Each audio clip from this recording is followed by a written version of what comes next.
നമ്മൾ നോക്കാൻ പോകുന്നത് 8ാം ക്ലാസ്സിലെ സോഷ്യൽ സയൻസിലെ 8ാമത്തെ ചാപ്റ്ററായ ദേശീയ പ്രസ്ഥാനവും കേരളവും എന്ന ചാപ്റ്ററാണ്. ദേശീയ പ്രസ്ഥാനവും കേരളവും. അപ്പം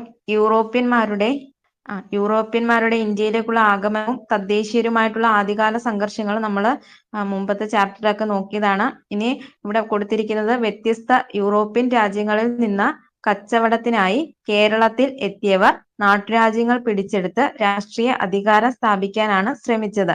കേരളത്തിൽ ആധിപത്യം ഉറപ്പിക്കാൻ യൂറോപ്യർക്കിടയിൽ നടന്ന മത്സരത്തിൽ മേൽക്കൈ ലഭിച്ചത് ബ്രിട്ടീഷുകാർക്കാണ്. അപ്പോഴ് വ്യത്യസ്ത യൂറോപ്യൻ രാജ്യങ്ങളിൽ നിന്ന് കച്ചവടത്തിനായി കേരളത്തിൽ എത്തിയവർ നാട്ടുരാജ്യങ്ങൾ പിടിച്ചെടുത്ത് രാഷ്ട്രീയ അധികാരം സ്ഥാപിക്കാനാണ് ശ്രമിച്ചത്. എന്നാൽ കേരളത്തിൽ ആധിപത്യം ഉറപ്പിക്കാൻ യൂറോപ്യർക്കിടയിൽ നടന്ന മത്സരത്തിൽ മേൽക്കൈ ലഭിച്ചത് ബ്രിട്ടീഷുകാർക്കാണ്.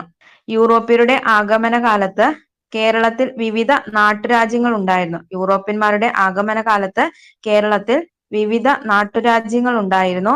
പിന്നീട് മലബാർ പ്രദേശം ഇംഗ്ലീഷ് ഈസ്റ്റ് ഇന്ത്യ കമ്പനിയുടെ നേരിട്ട് ഉള്ള ഭരണത്തിന് കീഴിലും കൊച്ചി, തിരുവിതാംകൂർ എന്നീ നാട്ടുരാജ്യങ്ങൾ ബ്രിട്ടീഷ് മേൽക്കോയ്മ അംഗീകരിച്ചുകൊണ്ടുള്ള രാജഭരണത്തിന് കീഴിലുമാണ് നിലനിന്നിരുന്നത്.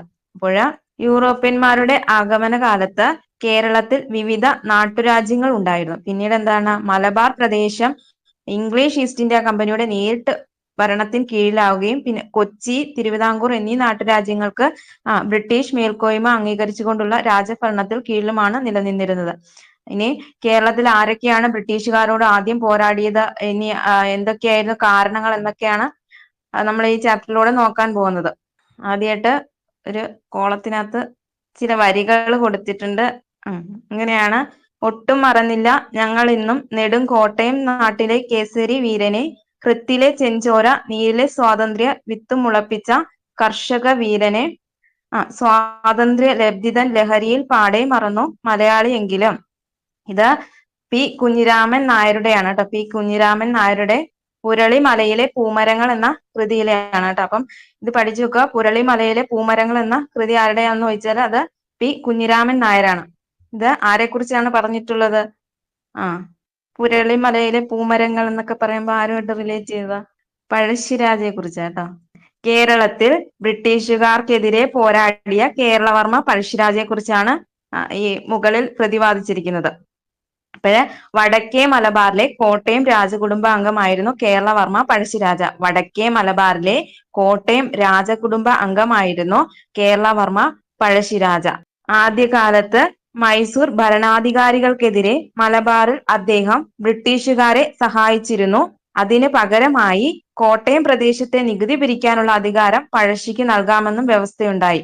അപ്പൊ ആദ്യകാലത്ത് എന്താണ്, മൈസൂർ ഭരണാധികാരികൾക്കെതിരെ മലബാറിൽ അദ്ദേഹം ബ്രിട്ടീഷുകാരെ സഹായിച്ചിരുന്നു. ഇതിന് പകരമായി കോട്ടയം പ്രദേശത്തെ നികുതി പിരിക്കാനുള്ള അധികാരം പഴശ്ശിക്ക് നൽകാമെന്നും വ്യവസ്ഥയുണ്ടായി. എന്നാൽ ശ്രീരംഗപട്ടണ ഉടമ്പടി പ്രകാരം മലബാർ ഇംഗ്ലീഷ് ഈസ്റ്റ് ഇന്ത്യ കമ്പനിയുടെ അധീനതയിലായതോടെ സ്ഥിതി മാറി. കോട്ടയത്തെ നികുതി പിരിക്കാനുള്ള അധികാരം ബ്രിട്ടീഷുകാർ അവരോട് വിധേയത്വം പുലർത്തിയിരുന്ന പഴശ്ശിയുടെ അമ്മാവനായ കുറുമ്പനാട് രാജാവ് വീരവർമ്മയെ ഏൽപ്പിച്ചു. ഈ അവഗണനയ്ക്കെതിരെ പ്രതിഷേധിച്ച പഴശ്ശിരാജ പുതിയ ഭരണാധികാരികൾക്ക് നികുതി കൊടുക്കേണ്ടതില്ലെന്ന് ജനങ്ങളോട് ആഹ്വാനം ചെയ്തു. ഇതോടെ പഴശ്ശിക്കും ബ്രിട്ടീഷുകാർക്കും ഇടയില് സംഘർഷം ഉടലെടുത്തു. ഇനി ഇംഗ്ലീഷ് ഈസ്റ്റ് ഇന്ത്യ കമ്പനിക്കെതിരെ പഴശ്ശി കൈക്കൊണ്ട പ്രതിരോധ തന്ത്രങ്ങൾ എന്തൊക്കെയാണെന്ന് നോക്കാം. ഒന്നാമതായിട്ട് പറയുന്നത് താവളം വയനാട്ടിലേക്ക് മാറ്റി. തദ്ദേശീയ ജനവിഭാഗങ്ങളെ കൂടെ ചേർത്തു. ഒളിപ്പോർ നടത്തി, അതായത് ഗറില്ല വാർഫെയർ. ഇതൊക്കെയാണ് ഇംഗ്ലീഷ് ഈസ്റ്റ് ഇന്ത്യ കമ്പനിക്കെതിരെ പഴശ്ശി കൈക്കൊണ്ട പ്രതിരോധ മാർഗങ്ങൾ. ഏതൊക്കെയാണ്? താവളം വയനാട്ടിലേക്ക് മാറ്റി, തദ്ദേശീയ ജനവിഭാഗങ്ങളെ കൂടെ ചേർത്തു, ഒളിപ്പോർ നടത്തി. ഇനി കുറിച്യ നായകൻ തലയ്ക്കൽ ചന്തു, നായർ പടയെ നയിച്ച എടച്ചേന കുങ്കൻ, കൈതേരി അമ്പു, കണ്ണവത്ത് ശങ്കരൻ, പള്ളൂർ ഏമൻ എന്നിവർ പഴശ്ശിക്ക് ശക്തമായ സൈനിക പിൻബലം നൽകി. അപ്പം പഴശ്ശിരാജയെ സഹായിച്ചവർ ആരൊക്കെയാണ്? കുറിച്യ നായകൻ തലയ്ക്കൽ ചന്തു, നായർ പടയെ നയിച്ച എടച്ചേന കുങ്കൻ, കൈതേരി അമ്പു, കണ്ണവത്ത് ശങ്കരൻ, പള്ളൂർ ഏമൻ എന്നിവര് പഴശ്ശിരാജയ്ക്ക് ശക്തമായ സൈനിക പിൻബലം നൽകി. ഇനി വനങ്ങളും മലയിടുക്കുകളും നിറഞ്ഞ വയനാട്ടിൽ ജനങ്ങളുടെ പിന്തുണയോടെ പ്രതിരോധം തീർത്ത പഴശ്ശിയെ കീഴടക്കുക എളുപ്പമല്ലെന്ന് ബ്രിട്ടീഷുകാർക്ക് മനസ്സിലായി. അപ്പൊ എന്താണ്? വനങ്ങളും മലയിടുക്കുകളും നിറഞ്ഞ വയനാട്ടിൽ ജനങ്ങളുടെ പിന്തുണയോടെ പ്രതിരോധം തീർത്ത പഴശ്ശിയെ കീഴടക്കുക എളുപ്പമല്ലെന്ന് ബ്രിട്ടീഷുകാർക്ക് മനസ്സിലായി. അദ്ദേഹത്തിനെതിരെ ബഹുവിധ നടപടികളാണ് ബ്രിട്ടീഷുകാർ കൈക്കൊണ്ടത്. അപ്പം അദ്ദേഹത്തെ പിടികൂടാൻ വേണ്ടിയിട്ട് അവര് തന്ത്രപ്രധാനമായിട്ടുള്ള ചില നടപടികൾ കൈക്കൊണ്ടു. ഏതൊക്കെയാണ്? തന്ത്രപ്രധാന സ്ഥലങ്ങളില് സൈനിക താവളങ്ങൾ ഒരുക്കി. തന്ത്രപ്രധാന സ്ഥലങ്ങളില് സൈനിക താവളങ്ങൾ ഒരുക്കി. പിന്നെന്താ? പുതിയ റോഡുകൾ നിർമ്മിച്ചു. പുതിയ റോഡുകൾ നിർമ്മിച്ചു. വയനാട്ടിലേക്ക് അരി എത്തിക്കുന്നത് തടഞ്ഞു. വയനാട്ടിലേക്ക് അരി എത്തിക്കുന്നത് തടഞ്ഞു. കലാപത്തിൽ പങ്കെടുക്കുന്നവരെ പിടിച്ചു കൊടുക്കുന്നവർക്ക് പാരിതോഷികം പ്രഖ്യാപിച്ചു. അപ്പം തന്ത്രപ്രധാന സ്ഥലങ്ങളില് സൈനിക താവളങ്ങൾ ഒരുക്കി, പുതിയ റോഡുകൾ നിർമ്മിച്ചു, വയനാട്ടിലേക്ക് അരി എത്തിക്കുന്നത് തടഞ്ഞു, കലാപത്തിൽ പങ്കെടുക്കുന്നവരെ പിടിച്ചു കൊടുക്കുന്നവർക്ക് പാരിതോഷികം പ്രഖ്യാപിച്ചു. ഇനി പഴശ്ശിക്കും സംഘത്തിനും ഈസ്റ്റ് ഇന്ത്യ കമ്പനിക്ക് വിലയിട്ടത് എങ്ങനെയാണ്? പിടിച്ചു കൊടുത്താല് മുഴുവൻ പഗോഡയും കിട്ടും. ഈ പഗോഡ എന്ന് പറയുന്നത് അന്നത്തെ ഒരു വിനിമയ നാണയമാണ് കേട്ടോ. അപ്പൊ പഴശ്ശിയും സംഘത്തിന് ഇംഗ്ലീഷ് ഈസ്റ്റ് കമ്പനിക്ക് വിലയിട്ടത് എങ്ങനെയാണ്? കേരളവർമ്മ പഴശ്ശിരാജയെ പിടികൂടിയാൽ 3000 പഗോഡ കൊടുക്കും കേട്ടോ. കേരളവർമ്മ പഴശ്ശിരാജ 3000. ഇനി വീരവർമ്മ രാജാവ് 1000. രവിവർമ്മ രാജാവ് 1000. രവിവർമ്മ രാജാവ് 1000. പള്ളൂർ ഏമൻ 1000. പള്ളൂർ രയരപ്പൻ 300. എടച്ചേന കുങ്കൻ 1000. അങ്ങനെയാണ് പഴശ്ശിക്കും സംഘത്തിനും ഇംഗ്ലീഷ് ഈസ്റ്റ് ഇന്ത്യ കമ്പനി വിലയിട്ടത്. ഒന്നുകൂടെ പറയാം. കേരളവർമ്മ പഴശ്ശിരാജയ്ക്ക് വിലയിട്ടത് 3000. വീരവർമ്മ രാജാവ് 1000. രവിവർമ്മ രാജാവ് 1000. പള്ളൂർ ഏമൻ 1000. പള്ളൂർ രയരപ്പൻ 300. എടച്ചേന കുങ്കൻ 1000. അടുത്തതായിട്ട് ശ്രീരംഗപട്ടണ ഉടമ്പടിയെ കുറിച്ചാണ് പറയുന്നത് കേട്ടോ. ശ്രീരംഗപട്ടണം ഉടമ്പടി. മൂന്നാം ആംഗ്ലോ മൈസൂർ യുദ്ധത്തിൽ മൈസൂർ പരാജയപ്പെട്ടതിനെ തുടർന്ന് 1792 മാർച്ച് 18-ന് മൈസൂർ ഭരണാധികാരിയായ ടിപ്പു സുൽത്താനും ഇംഗ്ലീഷ് ഈസ്റ്റ് ഇന്ത്യ കമ്പനിയും തമ്മിൽ ഒപ്പുവെച്ച ഉടമ്പടിയാണ് ശ്രീരംഗപട്ടണം ഉടമ്പടി. അപ്പം മൂന്നാം ആംഗ്ലോ മൈസൂർ യുദ്ധത്തില് മൈസൂർ പരാജയപ്പെട്ടതിനെ തുടർന്ന് 1792 മാർച്ച് 18 1792 മാർച്ച് 18-ന് മൈസൂർ ഭരണാധികാരിയായ ടിപ്പു സുൽത്താനും ഇംഗ്ലീഷ് ഈസ്റ്റ് ഇന്ത്യ കമ്പനിയും തമ്മിൽ ഒപ്പുവെച്ച ഉടമ്പടി ഏതാണെന്ന് വെച്ചാൽ അത് ശ്രീരംഗപട്ടണ ഉടമ്പടിയാണ് കേട്ടോ. ടിപ്പു സുൽത്താനും ഇംഗ്ലീഷ് ഈസ്റ്റ് ഇന്ത്യ കമ്പനിയും തമ്മിൽ ഒപ്പുവെച്ച ഉടമ്പടിയാണ് ശ്രീരംഗപട്ടണ ഉടമ്പടി. ഉടമ്പടി പ്രകാരം ടിപ്പുവിന്റെ അധീനതയിലായിരുന്ന മലബാർ, കൂർഗ് എന്നീ പ്രദേശങ്ങൾ ബ്രിട്ടീഷുകാർക്ക് ലഭിച്ചു. അപ്പൊ ഈ ഉടമ്പടി പ്രകാരം ടിപ്പുവിന്റെ അധീനതയിലായിരുന്ന മലബാർ, കൂർഗ് എന്നീ പ്രദേശങ്ങൾ ബ്രിട്ടീഷുകാർക്ക് ലഭിച്ചു. അങ്ങനെ എന്താണ് കമ്പനി ബാക്കി പഴശ്ശിരാജയെ കുറിച്ച് ബാക്കി ഒന്നുകൂടെ പറയാം. കമ്പനി ഭരണത്തിന് പ്രതിസന്ധി ഉണ്ടാക്കിയ പഴശ്ശിയെ നേരിടാൻ പ്രഗത്ഭരായ സൈന്യാധിപരെ നിയോഗിച്ചെങ്കിലും ഫലമുണ്ടായില്ല കേട്ടോ. തലശ്ശേരിയിലെ സബ് കളക്ടറായി വന്ന തോമസ് ഹാർവേ ബാബർ പഴശ്ശിയുടെ ശക്തിയായിരുന്ന സേനാ നായകനെ വധിച്ചും താവളങ്ങൾ കണ്ടെത്തിയും പഴശ്ശിയെ കൂടുതൽ പ്രതിരോധത്തിലാക്കി. അപ്പൊ തലശ്ശേരിയിലെ സബ് കളക്ടറായി വന്ന തോമസ് ഹാർവേ ബാബർ പഴശ്ശിയുടെ ശക്തിയായിരുന്ന സേനാ നായകനെ വധിച്ചും താവളങ്ങൾ കണ്ടെത്തിയും പഴശ്ശിയെ കൂടുതൽ പ്രതിരോധത്തിലാക്കി. 1805 നവംബർ 30-ന് വയനാട്ടിലെ മാവിലാംതോട് എന്ന സ്ഥലത്ത് വെച്ച് കമ്പനി സൈന്യത്തോടുള്ള ഏറ്റുമുട്ടലില് അദ്ദേഹം വീരമൃത്യു വരിച്ചു. എന്നാണ് അദ്ദേഹം മരിച്ചത്? 1805 നവംബർ 30-ന് വയനാട്ടിലെ മാവിലാംതോട് എന്ന സ്ഥലത്ത് വെച്ച് കമ്പനി സൈന്യത്തോടുള്ള ഏറ്റുമുട്ടലില് അദ്ദേഹം വീരമൃത്യു വരിച്ചു. ഇനി അദ്ദേഹത്തെ കുറിച്ച് ഒരു പോയിന്റ് കൊടുത്തിട്ടുണ്ട്.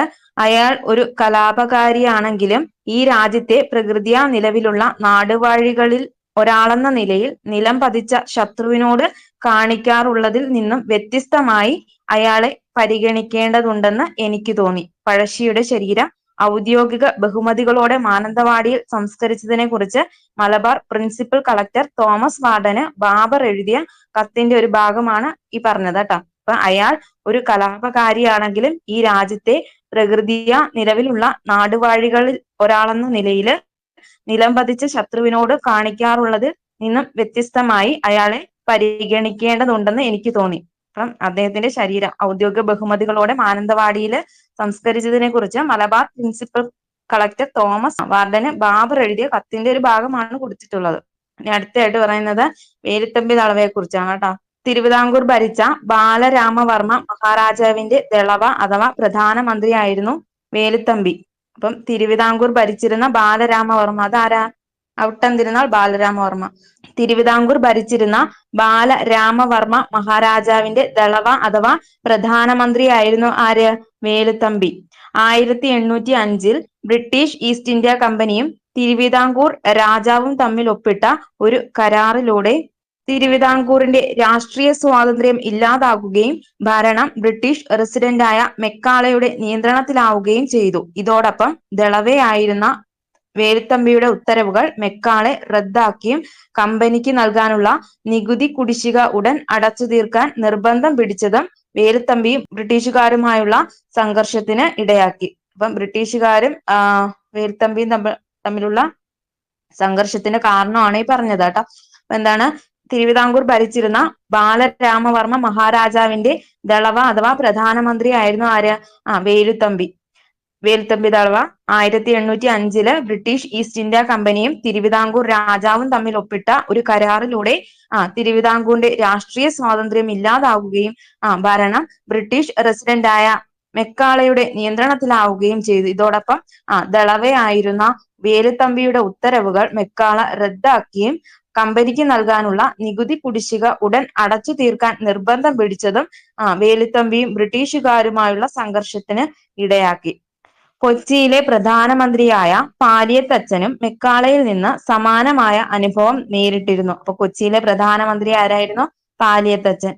അദ്ദേഹത്തിനും മെക്കാളയിൽ നിന്ന് സമാനമായ അനുഭവം നേരിട്ടിരുന്നു. വേലുത്തമ്പി പാലിയത്തച്ഛനുമായി രഹസ്യ ധാരണയിൽ ഏർപ്പെടുകയും തിരുവിതാംകൂറിന്റെയും കൊച്ചിയുടെയും സംയുക്ത സൈന്യം കൊച്ചിയിലെ മെക്കാളയുടെ ക്യാമ്പ് ആക്രമിക്കുകയും ചെയ്തു. എന്നാല് ഈ ആക്രമണത്തിൽ നിന്ന് മെക്കാള രക്ഷപ്പെടുകയാണ് ഉണ്ടായത്. കൊച്ചിയിലെ പ്രധാനമന്ത്രിയായ പാലിയത്തച്ഛനും മെക്കാളയിൽ നിന്ന് സമാനമായ അനുഭവം നേരിടുന്നു. അങ്ങനെ എന്താണ്? വേലുത്തമ്പി പാലിയത്തച്ഛനുമായി ഒരു രഹസ്യ ധാരണയിൽ ഏർപ്പെടുകയും തിരുവിതാംകൂറിന്റെയും കൊച്ചിയുടെയും സംയുക്ത സൈന്യം കൊച്ചിയിലെ മെക്കാളയുടെ ക്യാമ്പ് ആക്രമിക്കുകയും ചെയ്തു. എന്നാല് ഈ ആക്രമണത്തിൽ നിന്ന് മെക്കാളെ രക്ഷപ്പെട്ടു. 1809 ജനുവരി 11 തിരുവിതാംകൂറിലെ കുണ്ടറയിൽ വെച്ച് ഒരു വിളംബരത്തിലൂടെ ബ്രിട്ടീഷ് ആധിപത്യത്തിനെതിരെ സായുധ സമരത്തിനൊരുങ്ങാൻ വേലുത്തമ്പി ജനങ്ങളോട് ആഹ്വാനം ചെയ്തു. ഈ വിളംബരമാണ് കുണ്ടറ വിളംബരം എന്നറിയപ്പെടുന്നത്. 1809 ജനുവരി 11 1809 ജനുവരി 11 തിരുവിതാംകൂറിലെ കുണ്ടറയിൽ വെച്ച് ഒരു വിളംബരത്തിലൂടെ ബ്രിട്ടീഷ് ആധിപത്യത്തിനെതിരെ സായുധ സമരത്തിനൊരുങ്ങാൻ വേലുത്തമ്പി ജനങ്ങളോട് ആഹ്വാനം ചെയ്തു. ഈ വിളംബരം ഏത് പേരിൽ അറിയപ്പെടുന്നു? കുണ്ടറ വിളംബരം എന്നറിയപ്പെടുന്നു. തിരുവിതാംകൂർ രാജാവിന് ദളവയുടെ ഇത്തരം നീക്കങ്ങൾ ഇഷ്ടമായിരുന്നില്ലെങ്കിലും നാട്ടുകാരെ തന്റെ കൂടെ നിർത്തിക്കൊണ്ട് വേലുത്തമ്പി ബ്രിട്ടീഷുകാരോട് പോരാട്ടം തുടർന്നു. കമ്പനി സൈന്യത്തോട് പരാജയപ്പെടുകയും സഹചാരിയായ പാലിയത്തച്ഛൻ സഖ്യത്തിൽ നിന്ന് പിന്മാറുകയും ചെയ്തത് ദളവയ്ക്ക് തിരിച്ചടിയായി. അങ്ങനെ എന്താണ്? തിരുവിതാംകൂർ രാജാവിന് ദളവയുടെ ഇത്തരം നീക്കങ്ങൾ ഇഷ്ടമായിരുന്നില്ലെങ്കിലും നാട്ടുകാരെ തന്റെ കൂടെ നിർത്തിക്കൊണ്ട് വേലുത്തമ്പി ബ്രിട്ടീഷുകാരോട് പോരാട്ടം തുടർന്നു. കമ്പനി സൈന്യത്തോട് പരാജയപ്പെടുകയും സഹചാരിയായ പാലിയത്തച്ഛൻ സഖ്യത്തിൽ നിന്ന് പിന്മാറുകയും ചെയ്തത് ദളവയ്ക്ക് തിരിച്ചടിയായി. അദ്ദേഹത്തെ ദളവ പദവിയിൽ നിന്ന് രാജാവ് നീക്കം ചെയ്തു. തിരുവിതാംകൂറിന്റെയും കമ്പനിയുടെയും സംയുക്ത സൈന്യം വേലുത്തമ്പി അഭയം നേടിയ മണ്ണടിയിലെ ഭവനം വളഞ്ഞപ്പോൾ വിദേശ ശക്തിക്ക് പിടികൊടുക്കാതെ അദ്ദേഹം മരണം വരിക്കുകയാണ് ചെയ്തത്. അടുത്തത് കുണ്ടറ വിളംബരത്തെ കുറിച്ച് ഒരു ബോക്സിനകത്ത് കൊടുത്തിട്ടുണ്ട്. കൊല്ലവർഷം 948. കൊല്ലവർഷം 948 മകരം 1. കുണ്ടറ വിളംബരം കൊല്ലവർഷം 948 മകരം 1. തിരുവിതാംകൂറിനെ സംരക്ഷിക്കുന്നു എന്ന് അവകാശപ്പെടുന്ന ബ്രിട്ടീഷുകാർ നാടിനെ കൊള്ളയടിക്കുകയാണെന്നും ഇവർ തുടർന്നാൽ നാട് നശിക്കുമെന്നും ഇവർക്കെതിരെ രാജഭക്തരും ദേശസ്നേഹികളും ആയുധമെടുത്ത് പോരാട്ടത്തിന് തയ്യാറാകണം എന്നതുമാണ് ഈ വിളംബരത്തിലൂടെ തിരുവിതാംകൂറിലെ ദളവയായ വേലുത്തമ്പി ആഹ്വാനം ചെയ്തത്. കുണ്ടറ വിളംബരത്തിലെ പ്രകാരമാണ് പറയുന്നത്. തിരുവിതാംകൂറിനെ സംരക്ഷിക്കുന്നു എന്ന് അവകാശപ്പെടുന്ന ബ്രിട്ടീഷുകാർ നാടിനെ കൊള്ളയടിക്കുകയാണെന്നും ഇവർ തുടർന്നാൽ നാട് നശിക്കുമെന്നും ഇവർക്കെതിരെ രാജഭക്തരും ദേശസ്നേഹികളും ആയുധമെടുത്ത് പോരാട്ടത്തിന് തയ്യാറാകണം എന്നുമാണ് ഈ വിളംബരത്തിലൂടെ തിരുവിതാംകൂറിലെ ദളവയായ വേലുത്തമ്പി ആഹ്വാനം ചെയ്തത്. ഇനി അടുത്തതായിട്ട് പറയാൻ പോകുന്നത് കൊച്ചിയും പാലിയത്തച്ഛനുമാണ് കേട്ടോ. കൊച്ചിയും പാലിയത്തച്ഛനും. കൊച്ചിയിലെ പ്രധാനമന്ത്രിയായിരുന്ന പാലിയത്തച്ഛൻ തിരുവിതാംകൂറുമായി രൂപീകരിച്ച സഖ്യത്തെക്കുറിച്ച് ചർച്ച ചെയ്തല്ലോ. എന്തൊക്കെ സാഹചര്യമായിരുന്നു അദ്ദേഹത്തെ ബ്രിട്ടീഷുകാർക്കെതിരെ പോരാടാൻ പ്രേരിപ്പിച്ചത് എന്ന് ആണ് ഇനി നോക്കാൻ പോകുന്നത്. ബ്രിട്ടീഷ് റെസിഡന്റായ മെക്കാളെ കൊച്ചിയുടെ ആഭ്യന്തര കാര്യങ്ങളിൽ ഇടപെടുന്നത് പാലിയത്തച്ഛൻ എതിർത്തിരുന്നു. അപ്പൊ ബ്രിട്ടീഷ് റെസിഡന്റായ മെക്കാളെ കൊച്ചിയുടെ ആഭ്യന്തര കാര്യങ്ങളിൽ ഇടപെടുന്നത് പാലിയത്തച്ഛൻ എതിർത്തിരുന്നു. അതോടൊപ്പം പാലിയത്തച്ഛന്റെ ശത്രുവിനോട് മെക്കാളെ അഭയം നൽകിയതും പ്രശ്നം രൂക്ഷമായി. ഇപ്പൊ ബ്രിട്ടീഷ് റെസിഡന്റായ മെക്കാളെ കൊച്ചിയുടെ ആഭ്യന്തര കാര്യങ്ങളിൽ ഇടപെടുന്നത് പാലിയത്തച്ഛൻ എതിർത്തിരുന്നു. അതോടൊപ്പം എന്താണ്, പാലിയത്തച്ഛന്റെ ശത്രുവിന് മെക്കാളെ അഭയം നൽകിയതും പ്രശ്നം രൂക്ഷമായി. തുടർന്നാണ് തിരുവിതാംകൂറിലെ ദളവയായ വേലുത്തമ്പിയുമായി ചേർന്ന് പാലിയത്തച്ഛൻ ബ്രിട്ടീഷുകാർക്കെതിരെ പോരാട്ടം ആരംഭിച്ചത്. തുടർന്ന് എന്താണ്, തിരുവിതാംകൂറിലെ ദളവയായ വേലുത്തമ്പി ദളവയുമായി ചേർന്ന് പാലിയത്തച്ഛൻ ബ്രിട്ടീഷുകാർക്കെതിരെ പോരാട്ടം ആരംഭിച്ചു. ബ്രിട്ടീഷുകാരോട് ശക്തമായി ചെറുത്തു നിന്നെങ്കിലും ഒടുവിൽ അദ്ദേഹത്തെ ബ്രിട്ടീഷുകാര് മദിരാശിയിലേക്ക് നാടുകടത്തി. അപ്പം പാലിയത്തച്ഛനെ എങ്ങോട്ടേക്കാണ് നാടുകടത്തിയത് ബ്രിട്ടീഷുകാര്? അത് മദിരാശിയിലേക്കാണ് കേട്ടോ. മദിരാശിയിലേക്ക് നാടുകടത്തി. ഇനി കൊച്ചി രാജ്യത്തെ പാലിയം എന്ന നായർ തറവാട്ടിലെ കാരണവന്മാരെയാണ് പാലിയത്തച്ഛൻ എന്ന് വിളിച്ചിരുന്നത്. കൊച്ചി രാജ്യത്തെ പാലിയം എന്ന നായർ തറവാട്ടിലെ കാരണവന്മാരെയാണ് പാലിയത്തച്ഛൻ എന്ന് വിളിച്ചിരുന്നത്. പാലിയത്തച്ഛന്മാർ കൊച്ചി രാജ്യത്തിലെ മന്ത്രി മുഖ്യൻ അഥവാ പ്രധാനമന്ത്രി എന്ന സ്ഥാനം വഹിച്ചു പോന്നു. അപ്പൊ പാലിയത്തച്ഛന്മാർ കൊച്ചി രാജ്യത്തിലെ മന്ത്രി മുഖ്യൻ അഥവാ പ്രധാനമന്ത്രി എന്ന സ്ഥാനം വഹിച്ചു പോന്നു. ഇനി അടുത്തതായിട്ട് നോക്കാൻ പോകുന്നത് കുറിച്യർ കലാപം. കുറിച്യർ കലാപം പ്രതിരോധത്തിന്റെ വീരഗാഥ. വയനാട്ടിലെ ഗോത്ര വിഭാഗങ്ങളാണ് കുറിച്യരും കുറുമ്പരും. വയനാട്ടിലെ ഗോത്ര വിഭാഗങ്ങളാണ് കുറിച്യരും കുറുമ്പരും. കലാപത്തിൽ പഴശ്ശിയെ സഹായിച്ചിരുന്ന ഇവരെ പിന്നീട് ബ്രിട്ടീഷുകാർ ശത്രുക്കളായാണ് കണ്ടത്. കലാപത്തില് പഴശ്ശിയെ സഹായിച്ചിരുന്ന ഇവരെ പിന്നീട് ബ്രിട്ടീഷുകാർ ശത്രുക്കളായാണ് കണ്ടത്. ഇനി എന്തൊക്കെ നടപടികളാണ് കുറിച്യരോടും കുറുമ്പരോടും ബ്രിട്ടീഷുകാർ സ്വീകരിച്ചതെന്ന് നോക്കാം. ഗോത്ര ജനതയുടെ തുണ്ടുഭൂമികൾ പിടിച്ചെടുത്തു. ഗോത്ര ജനതയുടെ തുണ്ടുഭൂമികൾ പിടിച്ചെടുത്തു. പരമ്പരാഗത കൃഷിരീതികൾ തുടരാൻ അനുവദിച്ചില്ല. പരമ്പരാഗത കൃഷിരീതികൾ തുടരാൻ അനുവദിച്ചില്ല. നികുതിയായി സാധനങ്ങൾക്ക് പകരം പണം ആവശ്യപ്പെട്ടു. എന്തൊക്കെ നടപടികളാണ് കുറിച്യരോടും കുറുമ്പരോടും ബ്രിട്ടീഷുകാർ സ്വീകരിച്ചതെന്നാണ് പറയാൻ പോകുന്നത്. ഗോത്ര ജനതയുടെ തുണ്ടുഭൂമികൾ പിടിച്ചെടുത്തു. പരമ്പരാഗത കൃഷിരീതികൾ തുടരാൻ അനുവദിച്ചില്ല. പരമ്പരാഗത കൃഷിരീതികൾ തുടരാൻ അനുവദിച്ചില്ല. പിന്നീട് എന്താണ്, നികുതിയായി സാധനങ്ങൾക്ക് പകരം പണം ആവശ്യപ്പെട്ടു. നികുതിയായി സാധനങ്ങൾക്ക് പകരം പണം ആവശ്യപ്പെട്ടു. ഇനി 1812 കുറിച്യർ കലാപം ആരംഭിച്ചത്. എന്നാണ് 1812 കുറിച്യർ കലാപം ആരംഭിച്ചത്. വയനാട്ടിലേക്കുള്ള പാതകളുടെ നിയന്ത്രണം കൈക്കലാക്കിയും പ്രാദേശിക സഹായങ്ങൾ നേടിയെടുത്തും ബ്രിട്ടീഷുകാർക്കെതിരെ ഗോത്ര ജനത പോരാടി. വയനാട്ടിലേക്കുള്ള പാതകളുടെ നിയന്ത്രണം കൈക്കലാക്കിയും പ്രാദേശിക സഹായങ്ങൾ നേടിയെടുത്തും ബ്രിട്ടീഷുകാർക്കെതിരെ ഗോത്ര ജനത പോരാടി. രാമനമ്പി അഥവാ രാമമൂപ്പനായിരുന്നു അവരുടെ നേതാവ്. ആരാണ്? രാമനമ്പി അഥവാ രാമമൂപ്പനായിരുന്നു അവരുടെ നേതാവ്. സുൽത്താൻ ബത്തേരിയിലും മാനന്തവാടിയിലും ഉണ്ടായിരുന്ന ബ്രിട്ടീഷ് സൈന്യത്തെ അവർ നേരിട്ട് ആക്രമിച്ചു. എന്നാൽ കൂടുതൽ പട്ടാളക്കാരെ മറ്റ് സ്ഥലങ്ങളിൽ നിന്ന് എത്തിച്ച് കുറിച്യർ കലാപം ബ്രിട്ടീഷുകാര് അടിച്ചമർത്തി. അപ്പം 1812 കുറിച്യർ കലാപം നടന്നത്. ഇതിന്റെ പ്രധാന നേതാവ് ആരാണെന്ന് ചോദിച്ചാൽ അത് രാമനമ്പി അഥവാ രാമമൂപ്പനായിരുന്നു.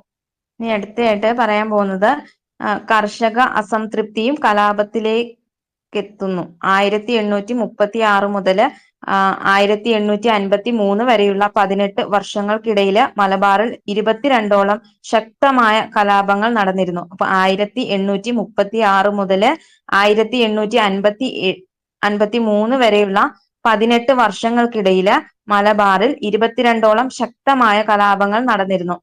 19-ാം നൂറ്റാണ്ടിൽ കലാപങ്ങളുടെ ഒരു പരമ്പര തന്നെ മലബാറിന്റെ വിവിധ ഭാഗങ്ങളിൽ ഉണ്ടായി.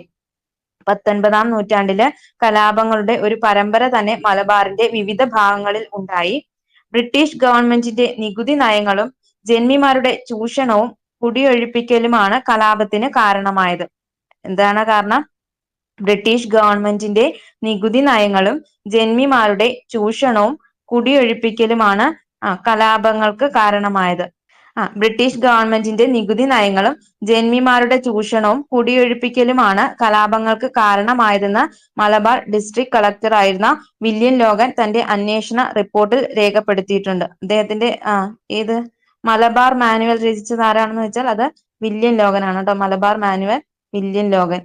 ഇനി ചൂഷകരായ ജന്മിമാർക്കും ബ്രിട്ടീഷ് സർക്കാരിനുമെതിരെ കർഷകരുടെ പ്രതിഷേധവും അക്രമവും ഉണ്ടായി. ഇതിൽ പങ്കെടുത്തവരിൽ ഭൂരിപക്ഷവും തെക്കേ മലബാറിലെ മാപ്പിള കർഷകരായിരുന്നത് കൊണ്ട് ബ്രിട്ടീഷ് അധികാരികളും സാമ്രാജ്യത്വ ചരിത്രകാരും ഈ കലാപങ്ങളെ മാപ്പിള ലഹളകൾ എന്നാണ് വിശേഷിപ്പിച്ചത്. ചൂഷകരായ ജന്മിമാർക്കും ബ്രിട്ടീഷ് സർക്കാരിനുമെതിരെ കർഷകരുടെ പ്രതിഷേധവും അക്രമവും ഉണ്ടായി. ഇതിൽ പങ്കെടുത്തവരിലെ ഭൂരിഭാഗവും തെക്കേ മലബാറിലെ മാപ്പിള കർഷകരായിരുന്നത് കൊണ്ട് ബ്രിട്ടീഷ് അധികാരികളും സാമ്രാജ്യത്വ ചരിത്രകാരന്മാരും ഈ കലാപത്തെ മാപ്പിള ലഹളകൾ എന്നാണ് വിശേഷിപ്പിച്ചത്. ഇനി ഒരു ബോക്സ് കൊടുത്തിട്ടുണ്ട്. ചെറുത്തുനിൽപ്പുകളും നടന്ന പ്രദേശവും ഉണ്ടായ സാഹചര്യങ്ങളും. അപ്പൊ ആദ്യമായിട്ട് അത് പൂരിപ്പിക്കാനാണ് കൊടുത്തിരിക്കുന്നത്. ഒന്നാമതായിട്ട് പറയുന്നത് പഴശ്ശി കലാപമാണ്. നടന്ന പ്രദേശം ഏതൊക്കെയായിരിക്കും പഴശ്ശി കലാപം നടന്നത്? അത് കോട്ടയം വയനാടാണ് കേട്ടോ. കോട്ടയം വയനാട്. ഇനി ഉണ്ടായ സാഹചര്യം ചോദിച്ചാൽ എന്താണ്? കോട്ടയം പ്രദേശത്തെ നികുതി പിരിക്കാനുള്ള അവകാശം ഒഴിവാക്കിയതാണ്. കോട്ടയം പ്രദേശത്തെ നികുതി പിരിക്കാനുള്ള അവകാശം ഒഴിവാക്കിയതാണ് സാഹചര്യം. ഇനി രണ്ടാമതായിട്ട് വേലുത്തമ്പി കലാപം അത് നടന്നത് തിരുവിതാംകൂറിലാണ്. വേലുത്തമ്പി കലാപം നടന്നത് തിരുവിതാംകൂറിലാണ്. സാഹചര്യം എന്തായിരുന്നു? അത് ആഭ്യന്തര കാര്യങ്ങളിലെ ബ്രിട്ടീഷ് ഇടപെടലാണ്. ആഭ്യന്തര കാര്യങ്ങളിലെ ബ്രിട്ടീഷ് ഇടപെടലാണ്. ഇനി അടുത്തതായിട്ട് നമ്മൾ നോക്കിയത് ഏതാണ്? പാലിയത്തച്ഛന്റെ കലാപം പഠിച്ചായിരുന്നു. പാലിയത്തച്ഛന്റെ അത് നടന്ന പ്രദേശം കൊച്ചിയാണ് കേട്ടോ. കൊച്ചിയാണ്. അതും ഉണ്ടായ സാഹചര്യം ആഭ്യന്തര കാര്യങ്ങളിലെ ബ്രിട്ടീഷ് ഇടപെടലാണ്. ആഭ്യന്തര കാര്യങ്ങളിലെ ബ്രിട്ടീഷ് ഇടപെടലാണ്. ഇനി അടുത്തതായിട്ട് നമ്മൾ പഠിച്ചത് ഏതാണ്? കുറിച്യർ കലാപം നടന്ന പ്രദേശം ചോദിച്ചാൽ എവിടെയാണ്? അത് വയനാടാണ്. കുറിച്യർ കലാപം നടന്ന പ്രദേശം വയനാടാണ്. ഇനി എന്താണ് അതിന്റെ സാഹചര്യം? ബ്രിട്ടീഷുകാരുടെ തെറ്റായ നികുതി നയമായിരുന്നു. ഇനി നമ്മൾ പഠിച്ചത് മലബാർ കലാപമായിരുന്നു. മലബാർ കലാപം എവിടെയാണ് നടന്ന പ്രദേശം ചോദിച്ചാൽ അത് മലബാർ ആണ് കേട്ടോ. മലബാർ കലാപം നടന്നത് മലബാറിലാണ്. ഇനി ഉണ്ടായ സാഹചര്യം എന്താണ്? നികുതി വർധനവും കുടിയൊഴിപ്പിക്കലും. ഇനി അടുത്തതായിട്ട് സാമൂഹിക പരിഷ്കരണ പ്രസ്ഥാനങ്ങളാണ് നോക്കാൻ പോകുന്നത് കേട്ടോ. സാമൂഹിക പരിഷ്കരണ പ്രസ്ഥാനങ്ങൾ. ഒരു കവിത കൊടുത്തിട്ടുണ്ട്. ഇത് നാൽക്കാലികളെക്കാളും താഴെയാണോ ഇക്കാണും മാനുഷ സോദരന്മാർ, ഇക്കാലത്ത് 20-ാം നൂറ്റാണ്ടിലും ഇത് നീക്കാറായില്ലല്ലോ യോഗപ്പെണ്ണെ, എന്തൊരാൾക്കാരാണ് നിങ്ങൾ ജ്ഞാനപ്പെണ്ണെ, ഇത് എഴുതിയത് പണ്ഡിറ്റ് കറുപ്പന്റെ ആണ് കേട്ടോ. പണ്ഡിറ്റ് കറുപ്പൻ, ജാതിക്കുമ്മി. ഇനി 19-20 നൂറ്റാണ്ടുകളിലെ സാമൂഹിക അവസ്ഥയെക്കുറിച്ച് നമുക്ക് പരിശോധിക്കാം കേട്ടോ. നാം ഇന്ന് കാണുന്ന തുല്യതയും സമത്വവും അന്നത്തെ സാമൂഹിക ജീവിതത്തിൽ കാണാൻ കഴിഞ്ഞിരുന്നില്ല. അന്ധവിശ്വാസങ്ങളും അനാചാരങ്ങളും നടമാടിയ സമൂഹമായിരുന്നു അത്. ഒരു വ്യക്തിയുടെ സാമൂഹിക പദവി നിർണയിച്ചിരുന്നത് ജനിച്ച ജാതിയെ അടിസ്ഥാനമാക്കിയായിരുന്നു. ജാതി വിവേചനത്തിന്റെ ഭാഗമായി തൊട്ടുകൂടായ്മ, തീണ്ടിക്കൂടായ്മ, സഞ്ചാരവിലക്ക് തുടങ്ങിയ ധാരാളം സാമൂഹിക തിന്മകൾ കേരളത്തിൽ നിലനിന്നിരുന്നു. നമ്മള് സാമൂഹിക പരിഷ്കർത്താക്കളും അവരുടെ പ്രധാന പ്രവർത്തനങ്ങളാണ് നോക്കാൻ പോകുന്നത്. വൈകുണ്ഠസ്വാമികൾ. ഒന്നാമതായിട്ട് പറയുന്നത് വൈകുണ്ഠസ്വാമികൾ കേരളത്തിലെ ആദ്യകാല സാമൂഹിക പരിഷ്കർത്താക്കളിൽ ഒരാളായിരുന്നു. ആര്? വൈകുണ്ഠസ്വാമികൾ കേരളത്തിലെ ആദ്യകാല സാമൂഹിക പരിഷ്കർത്താക്കളിൽ ഒരാളായിരുന്നു വൈകുണ്ഠസ്വാമികൾ. വിഗ്രഹ ആരാധനയുടെ യുക്തിരാഹിത്യം വെളിപ്പെടുത്തിക്കൊണ്ട് ദക്ഷിണേന്ത്യയിൽ ആദ്യമായി കണ്ണാടി പ്രതിഷ്ഠ നടത്തി. ആര്? വൈകുണ്ഠസ്വാമികൾ. വിഗ്രഹ ആരാധനയുടെ യുക്തിരാഹിത്യം വെളിപ്പെടുത്തിക്കൊണ്ട് ദക്ഷിണേന്ത്യയിൽ ആദ്യമായി കണ്ണാടി പ്രതിഷ്ഠ നടത്തിയത് വൈകുണ്ഠസ്വാമികളാണ്. ഇനി അദ്ദേഹം സ്ഥാപിച്ച പ്രസ്ഥാനമാണ് സമത്വ സമാജം. സമത്വ സമാജം ആരുടെയാണ്? വൈകുണ്ഠസ്വാമികളുടെയാണ്. അപ്പൊ ഇത്രയും കാര്യങ്ങളാണ് അദ്ദേഹത്തെ കുറിച്ച് പറഞ്ഞിരിക്കുന്നത്. രണ്ടാമതായിട്ട് പറയുന്നത് കുര്യാക്കോസ് ഏലിയാസ് ചാവറ. സാമൂഹിക പരിഷ്കർത്താവും വിദ്യാഭ്യാസ പ്രവർത്തകനുമായിരുന്നു. കുര്യാക്കോസ് ഏലിയാസ് ചാവറ. അവശത അനുഭവിക്കുന്ന ജനവിഭാഗങ്ങൾക്കായി അനാഥാലയങ്ങളും വിദ്യാലയങ്ങളും സ്ഥാപിച്ചു. എന്താണ്? അവശത അനുഭവിക്കുന്ന ജനവിഭാഗങ്ങൾക്കായി അനാഥാലയങ്ങളും വിദ്യാലയങ്ങളും സ്ഥാപിച്ചു. ആര്? കുര്യാക്കോസ് ഏലിയാസ് ചാവറ. ഇനി അടുത്തതായിട്ട് പറയുന്നത് ശ്രീനാരായണ ഗുരുവാണ് കേട്ടോ. കേരളത്തിൽ സാമൂഹിക മാറ്റത്തിനു വേണ്ടി പ്രവർത്തിച്ച പരിഷ്കർത്താക്കളിൽ പ്രഥമ സ്ഥാനീയൻ. കേരളത്തിൽ സാമൂഹിക മാറ്റത്തിനു വേണ്ടി പ്രവർത്തിച്ച പരിഷ്കർത്താക്കളിൽ പ്രഥമ സ്ഥാനീയൻ ആരാണ്? ശ്രീനാരായണ ഗുരു. അന്ധവിശ്വാസങ്ങൾക്കും ജാതി വിവേചനങ്ങൾക്കുമെതിരെ പോരാടി. അന്ധവിശ്വാസങ്ങൾക്കും ജാതി വിവേചനങ്ങൾക്കുമെതിരെ പോരാടി. വിദ്യ കൊണ്ട് പ്രബുദ്ധരാകാൻ ഉദ്ഘോഷിച്ചു. എന്താണ്? വിദ്യ കൊണ്ട് പ്രബുദ്ധരാകാൻ ഉദ്ഘോഷിച്ചു. അരുവിപ്പുറത്ത് ശിവപ്രതിഷ്ഠ നടത്തുകയും ജാതിഭേദവും മതദേശവുമില്ലാതെ ഏവരും സാഹോദര്യത്തോടെ കഴിയുന്ന മാതൃകാസ്ഥാനമാണ് എന്ന് ഈ ക്ഷേത്രത്തെ വിശേഷിപ്പിക്കുകയും ചെയ്തു. ഏത് ക്ഷേത്രം? അരുവിപ്പുറം ക്ഷേത്രം. അപ്പം സഹോദരൻ അയ്യപ്പൻ, മഹാകവി കുമാരനാശാൻ, ഡോക്ടർ പൽപ്പു, ടി.കെ. മാധവൻ തുടങ്ങിയ പരിഷ്കർത്താക്കളെ അദ്ദേഹത്തിന്റെ ദർശനങ്ങൾ സ്വാധീനിച്ചു. ആരൊക്കെയാണ്? സഹോദരൻ അയ്യപ്പൻ, മഹാകവി Kumaranasan, doctor P. Palpu, TK. Madhavan തുടങ്ങിയ പരിഷ്കർത്താക്കളെ അദ്ദേഹത്തിന്റെ ദർശനങ്ങൾ സ്ഥാപിച്ചു. ഇനി അദ്ദേഹം സ്ഥാപിച്ച പ്രസ്ഥാനമാണ് ശ്രീനാരായണ ധർമ്മ പരിപാലന യോഗം. ശ്രീനാരായണ ധർമ്മ പരിപാലന യോഗം സ്ഥാപിച്ചത് ആരാണ്? ശ്രീനാരായണ ഗുരുവാണ് കേട്ടോ. ശ്രീനാരായണ ഗുരു. അപ്പൊ ഒന്നുകൂടെ പറയാം. കേരളത്തിൽ സാമൂഹിക മാറ്റത്തിന് വേണ്ടി പ്രവർത്തിച്ച പരിഷ്കർത്താക്കളിൽ പ്രഥമ സ്ഥാനീയൻ. അന്ധവിശ്വാസങ്ങൾക്കും ജാതി വിവേചനങ്ങൾക്കുമെതിരെ പോരാടി. വിദ്യ കൊണ്ട് പ്രബുദ്ധരാകാൻ ഉദ്ഘോഷിച്ചു. ഇനി അരുവിപ്പുറത്ത് ശിവപ്രതിഷ്ഠ നടത്തുകയും ജാതിഭേദവും മതദേശവുമില്ലാതെ ഏവരും സാഹോദര്യത്തോടെ കഴിയുന്ന മാതൃകാസ്ഥാനമാണെന്ന് ഈ ക്ഷേത്രത്തെ വിശേഷിപ്പിക്കുകയും ചെയ്തു. പിന്നീട് എന്താണ്? സഹോദരൻ അയ്യപ്പൻ, മഹാകവി Kumaranasan, doctor P. Palpu, TK. Madhavan തുടങ്ങിയ പരിഷ്കർത്താക്കളെ അദ്ദേഹത്തിന്റെ ദർശനങ്ങൾ സ്വാധീനിച്ചു. അദ്ദേഹം സ്ഥാപിച്ച പ്രസ്ഥാനമാണ് ശ്രീനാരായണ ധർമ്മ പരിപാലന യോഗം. അടുത്തതായിട്ട് പറയുന്നത് ചട്ടമ്പി സ്വാമികളാണ്. ചട്ടമ്പി സ്വാമികൾ ജാതി വ്യവസ്ഥയെയും യുക്തിരഹിതമായ ആചാരങ്ങളെയും എതിർത്തു. ജാതി വ്യവസ്ഥയെയും യുക്തിരഹിതമായ ആചാരങ്ങളെയും എതിർത്തു. മലയാള ഭാഷയ്ക്കും സാഹിത്യത്തിനും വിലപ്പെട്ട സംഭാവനകളായിരുന്നു അദ്ദേഹത്തിന്റെ രചനകൾ. മലയാള ഭാഷയ്ക്കും സാഹിത്യത്തിനും വിലപ്പെട്ട സംഭാവനകളായിരുന്നു അദ്ദേഹത്തിന്റെ രചനകൾ. ഇനി അടുത്തതായിട്ട് പറയുന്നത് വക്കം അബ്ദുൽ ഖാദർ മൗലവിയാണ്. വക്കം അബ്ദുൽ ഖാദർ മൗലവി മുസ്ലിം സമുദായത്തിന്റെ സാംസ്കാരിക നവോത്ഥാനത്തിന് വേണ്ടി പ്രവർത്തിച്ചു. മുസ്ലിം സമുദായത്തിന്റെ സാംസ്കാരിക നവോത്ഥാനത്തിനു വേണ്ടി പ്രവർത്തിച്ചു. ആരാ? വക്കം അബ്ദുൽ ഖാദർ മൗലവി. രാജവാഴ്ചയുടെ പൊള്ളത്തരങ്ങൾ വെളിച്ചത്ത് കൊണ്ടുവരാൻ സ്വദേശാഭിമാനി പത്രം ആരംഭിച്ചു. എന്താണ്? രാജവാഴ്ചയുടെ പൊള്ളത്തരങ്ങൾ വെളിച്ചത്ത് കൊണ്ടുവരാൻ സ്വദേശാഭിമാനി പത്രം ആരംഭിച്ചത് ആരാണ്? വക്കം അബ്ദുൽ ഖാദർ മൗലവിയാണ്. പ്രസ്ഥാനം അദ്ദേഹം സ്ഥാപിച്ച പ്രസ്ഥാനമാണ് തിരുവിതാംകൂർ മുസ്ലിം മഹാജന സഭ. തിരുവിതാംകൂർ മുസ്ലിം മഹാജന സഭ സ്ഥാപിച്ചത് ആരാണെന്ന് ചോദിച്ചാല് വക്കം അബ്ദുൽ ഖാദർ മൗലവിയാണ്. ഇനി അടുത്തതായിട്ട് പറയുന്നത് പൊയ്കയിൽ യോഹന്നാൻ ജാതീയത, അടിമത്തം തുടങ്ങിയ സാമൂഹിക തിന്മകൾക്കെതിരെ പോരാടി. ജാതീയത, അടിമത്തം തുടങ്ങിയ സാമൂഹിക തിന്മകൾക്കെതിരെ പോരാടി. പ്രസ്ഥാനം പ്രത്യക്ഷ രക്ഷാ ദൈവസഭ. പ്രത്യക്ഷ രക്ഷാ ദൈവസഭ സ്ഥാപിച്ചയാരാണ്? പൊയ്കയിൽ യോഹന്നാനാണ് കേട്ടോ. പ്രത്യക്ഷ രക്ഷാ ദൈവസഭ സ്ഥാപിച്ചത് പൊയ്കയിൽ യോഹന്നാനാണ്. ഇനി അടുത്തതായിട്ട് പറയുന്നത് വി.ടി. ഭട്ടതിരിപ്പാടാണ്. വി.ടി. ഭട്ടതിരിപ്പാട് നമ്പൂതിരി സമുദായ പരിഷ്കർത്താവ്. നമ്പൂതിരി സമുദായ പരിഷ്കർത്താവ്, സാമൂഹിക പ്രവർത്തകൻ, എഴുത്തുകാരൻ എന്നീ നിലകളിൽ അറിയപ്പെട്ടു. അപ്പൊ നമ്പൂതിരി സമുദായ പരിഷ്കർത്താവ്, സാമൂഹിക പ്രവർത്തകൻ, എഴുത്തുകാരൻ എന്നീ നിലകളിൽ അറിയപ്പെട്ടു. ആര്? വി.ടി. ഭട്ടതിരിപ്പാട്. അടുക്കളയിൽ നിന്ന് അരങ്ങത്തേക്ക് എന്ന പ്രസിദ്ധമായ നാടകം രചിച്ചത് ആരാണ്? അടുക്കളയിൽ നിന്ന് അരങ്ങത്തേക്ക് എന്ന പ്രസിദ്ധമായ നാടകം രചിച്ചത് വി.ടി. ഭട്ടതിരിപ്പാടാണ്. യോഗക്ഷേമ സഭ എന്ന പ്രസ്ഥാനം സ്ഥാപിച്ചവരാണ്? യോഗക്ഷേമ സഭ എന്ന പ്രസ്ഥാനം സ്ഥാപിച്ചത് വി.ടി. ഭട്ടതിരിപ്പാടാണ്. ഇനി അടുത്തതായിട്ട് പറയാൻ പോകുന്നത് അയ്യങ്കാളിയാണ് കേട്ടോ. അയ്യങ്കാളി അടിസ്ഥാന ജനവിഭാഗങ്ങളുടെ അവകാശങ്ങൾക്കും ആത്മാഭിമാനത്തിനും സഞ്ചാര സ്വാതന്ത്ര്യത്തിനും വിദ്യാഭ്യാസത്തിനും വേണ്ടി പോരാടി. വില്ലുവണ്ടി സമരം, കല്ലുമാല സമരം എന്നിവ അദ്ദേഹം നേതൃത്വം നൽകിയ പ്രധാന സമരങ്ങളായിരുന്നു. ഏതൊക്കെയാ?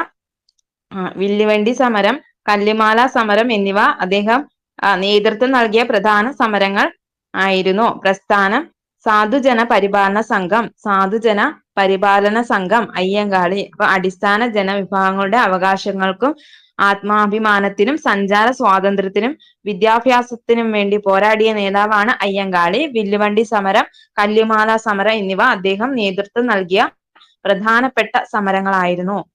സാധുജന പരിപാലന സംഘ സ്ഥാപകൻ ആരാണ്? അയ്യങ്കാളി. അടുത്തതായിട്ട് പറയുന്നത് മന്നത്ത് പത്മനാഭൻ. നായർ സമുദായത്തിന്റെ സാമൂഹിക മുന്നേറ്റത്തിനും വിദ്യാഭ്യാസ പുരോഗതിക്കും വേണ്ടി പ്രവർത്തിച്ചു. നായർ സമുദായത്തിന്റെ സാമൂഹിക മുന്നേറ്റത്തിനും വിദ്യാഭ്യാസ പുരോഗതിക്കും വേണ്ടി പ്രവർത്തിച്ച വ്യക്തിയാണ് മന്നത്ത് പത്മനാഭൻ. കേരളത്തിൽ പൗര അവകാശങ്ങൾ നേടിയെടുക്കുന്നതിന് വേണ്ടിയുള്ള സമരങ്ങൾ നയിച്ചു. കേരളത്തില് പൗര അവകാശങ്ങൾ നേടിയെടുക്കുന്നതിന് വേണ്ടിയുള്ള സമരങ്ങൾ നയിച്ചു. ആര്? മന്നത്ത് പത്മനാഭൻ. ഇനി നായർ സർവീസ് സൊസൈറ്റി എന്ന പ്രസ്ഥാനം സ്ഥാപിച്ചത് ആരാണ്? നായർ സർവീസ് സൊസൈറ്റി, അത് മന്നത്ത് പത്മനാഭനാണ്. ഇനി അടുത്തതായിട്ട് പറയുന്നത് പണ്ഡിറ്റ് KP കറുപ്പനാണ്. പണ്ഡിറ്റ് KP കറുപ്പൻ. കവിയും നാടകകൃത്തുമായ അദ്ദേഹം പിന്നാക്ക വിഭാഗങ്ങളുടെ ഉന്നമനത്തിന് വേണ്ടി പ്രവർത്തിച്ചു. കവിയും നാടകകൃത്തുമായ അദ്ദേഹം പിന്നാക്ക വിഭാഗങ്ങളുടെ ഉന്നമനത്തിന് വേണ്ടി പ്രവർത്തിച്ചു. ഇനി അരയ സമാജം സ്ഥാപിച്ചതാരാണ്? അരയ സമാജം സ്ഥാപിച്ചത് പണ്ഡിറ്റ് KP കറുപ്പനാണ്. അപ്പം അദ്ദേഹം കവിയും നാടകകൃത്തുമാണ്. അദ്ദേഹത്തിന്റെ കവിത നമ്മൾ നേരത്തെ വായിച്ചതാണ്. കവിയും നാടകകൃത്തുമായ അദ്ദേഹം പിന്നോക്ക വിഭാഗങ്ങളുടെ ഉന്നമനത്തിന് വേണ്ടി പ്രവർത്തിച്ചു. പിന്നെന്താണ് പ്രസ്ഥാനം പറയുന്നത്? അരയ സമാജം. അടുത്തതായിട്ട് പറയുന്നത് വാഗ്ഭടാനന്ദനാണ്. യുക്തിയിൽ അധിഷ്ഠിതമായ വിമർശന ചിന്തയെ പ്രോത്സാഹിപ്പിച്ചു. യുക്തിയിൽ അധിഷ്ഠിതമായ വിമർശന ചിന്തയെ പ്രോത്സാഹിപ്പിച്ചു. ആചാരങ്ങളെ കാലത്തിനനുസരിച്ച് പരിഷ്കരിക്കാൻ ശ്രമിച്ചു. ആചാരങ്ങളെ കാലത്തിനനുസരിച്ച് പരിഷ്കരിക്കാൻ ശ്രമിച്ചു. അദ്ദേഹത്തിന്റെ പ്രസ്ഥാനമാണ് ആത്മവിദ്യാസംഘം. ആത്മവിദ്യാസംഘം സ്ഥാപിച്ചതാരാണ്? വാഗ്ഭടാനന്ദൻ. ഇനി ഇവരെ കൂടാതെ നിരവധി സാമൂഹിക പരിഷ്കർത്താക്കൾ കേരളത്തിൽ ഉണ്ടായിട്ടുണ്ട്. ദാക്ഷായണി വേലായുധൻ, പാർവതി നെന്മേനിമംഗലം, ആര്യ പള്ളം, കാളിക്കുട്ടി ആശാത്തി തുടങ്ങിയവർ സ്ത്രീകളുടെ സാമൂഹിക ഉന്നമനത്തിന് വേണ്ടി പ്രവർത്തിച്ചവരാണ്. ആരൊക്കെയാ? ദാക്ഷായണി വേലായുധൻ, പാർവതി നെന്മേനിമംഗലം, ആര്യ പള്ളം, കാളിക്കുട്ടി ആശാത്തി തുടങ്ങിയവർ സ്ത്രീകളുടെ സാമൂഹിക ഉന്നമനത്തിന് വേണ്ടി പ്രവർത്തിച്ചവരാണ്. അടുത്തയായിട്ട് നോക്കാൻ പോകുന്നത് പൗര സ്വാതന്ത്ര്യത്തിന് വേണ്ടിയുള്ള പോരാട്ടങ്ങളാണ്. ഒന്നാമതായിട്ട് പറയുന്നത് മേൽമുണ്ട് സമരം.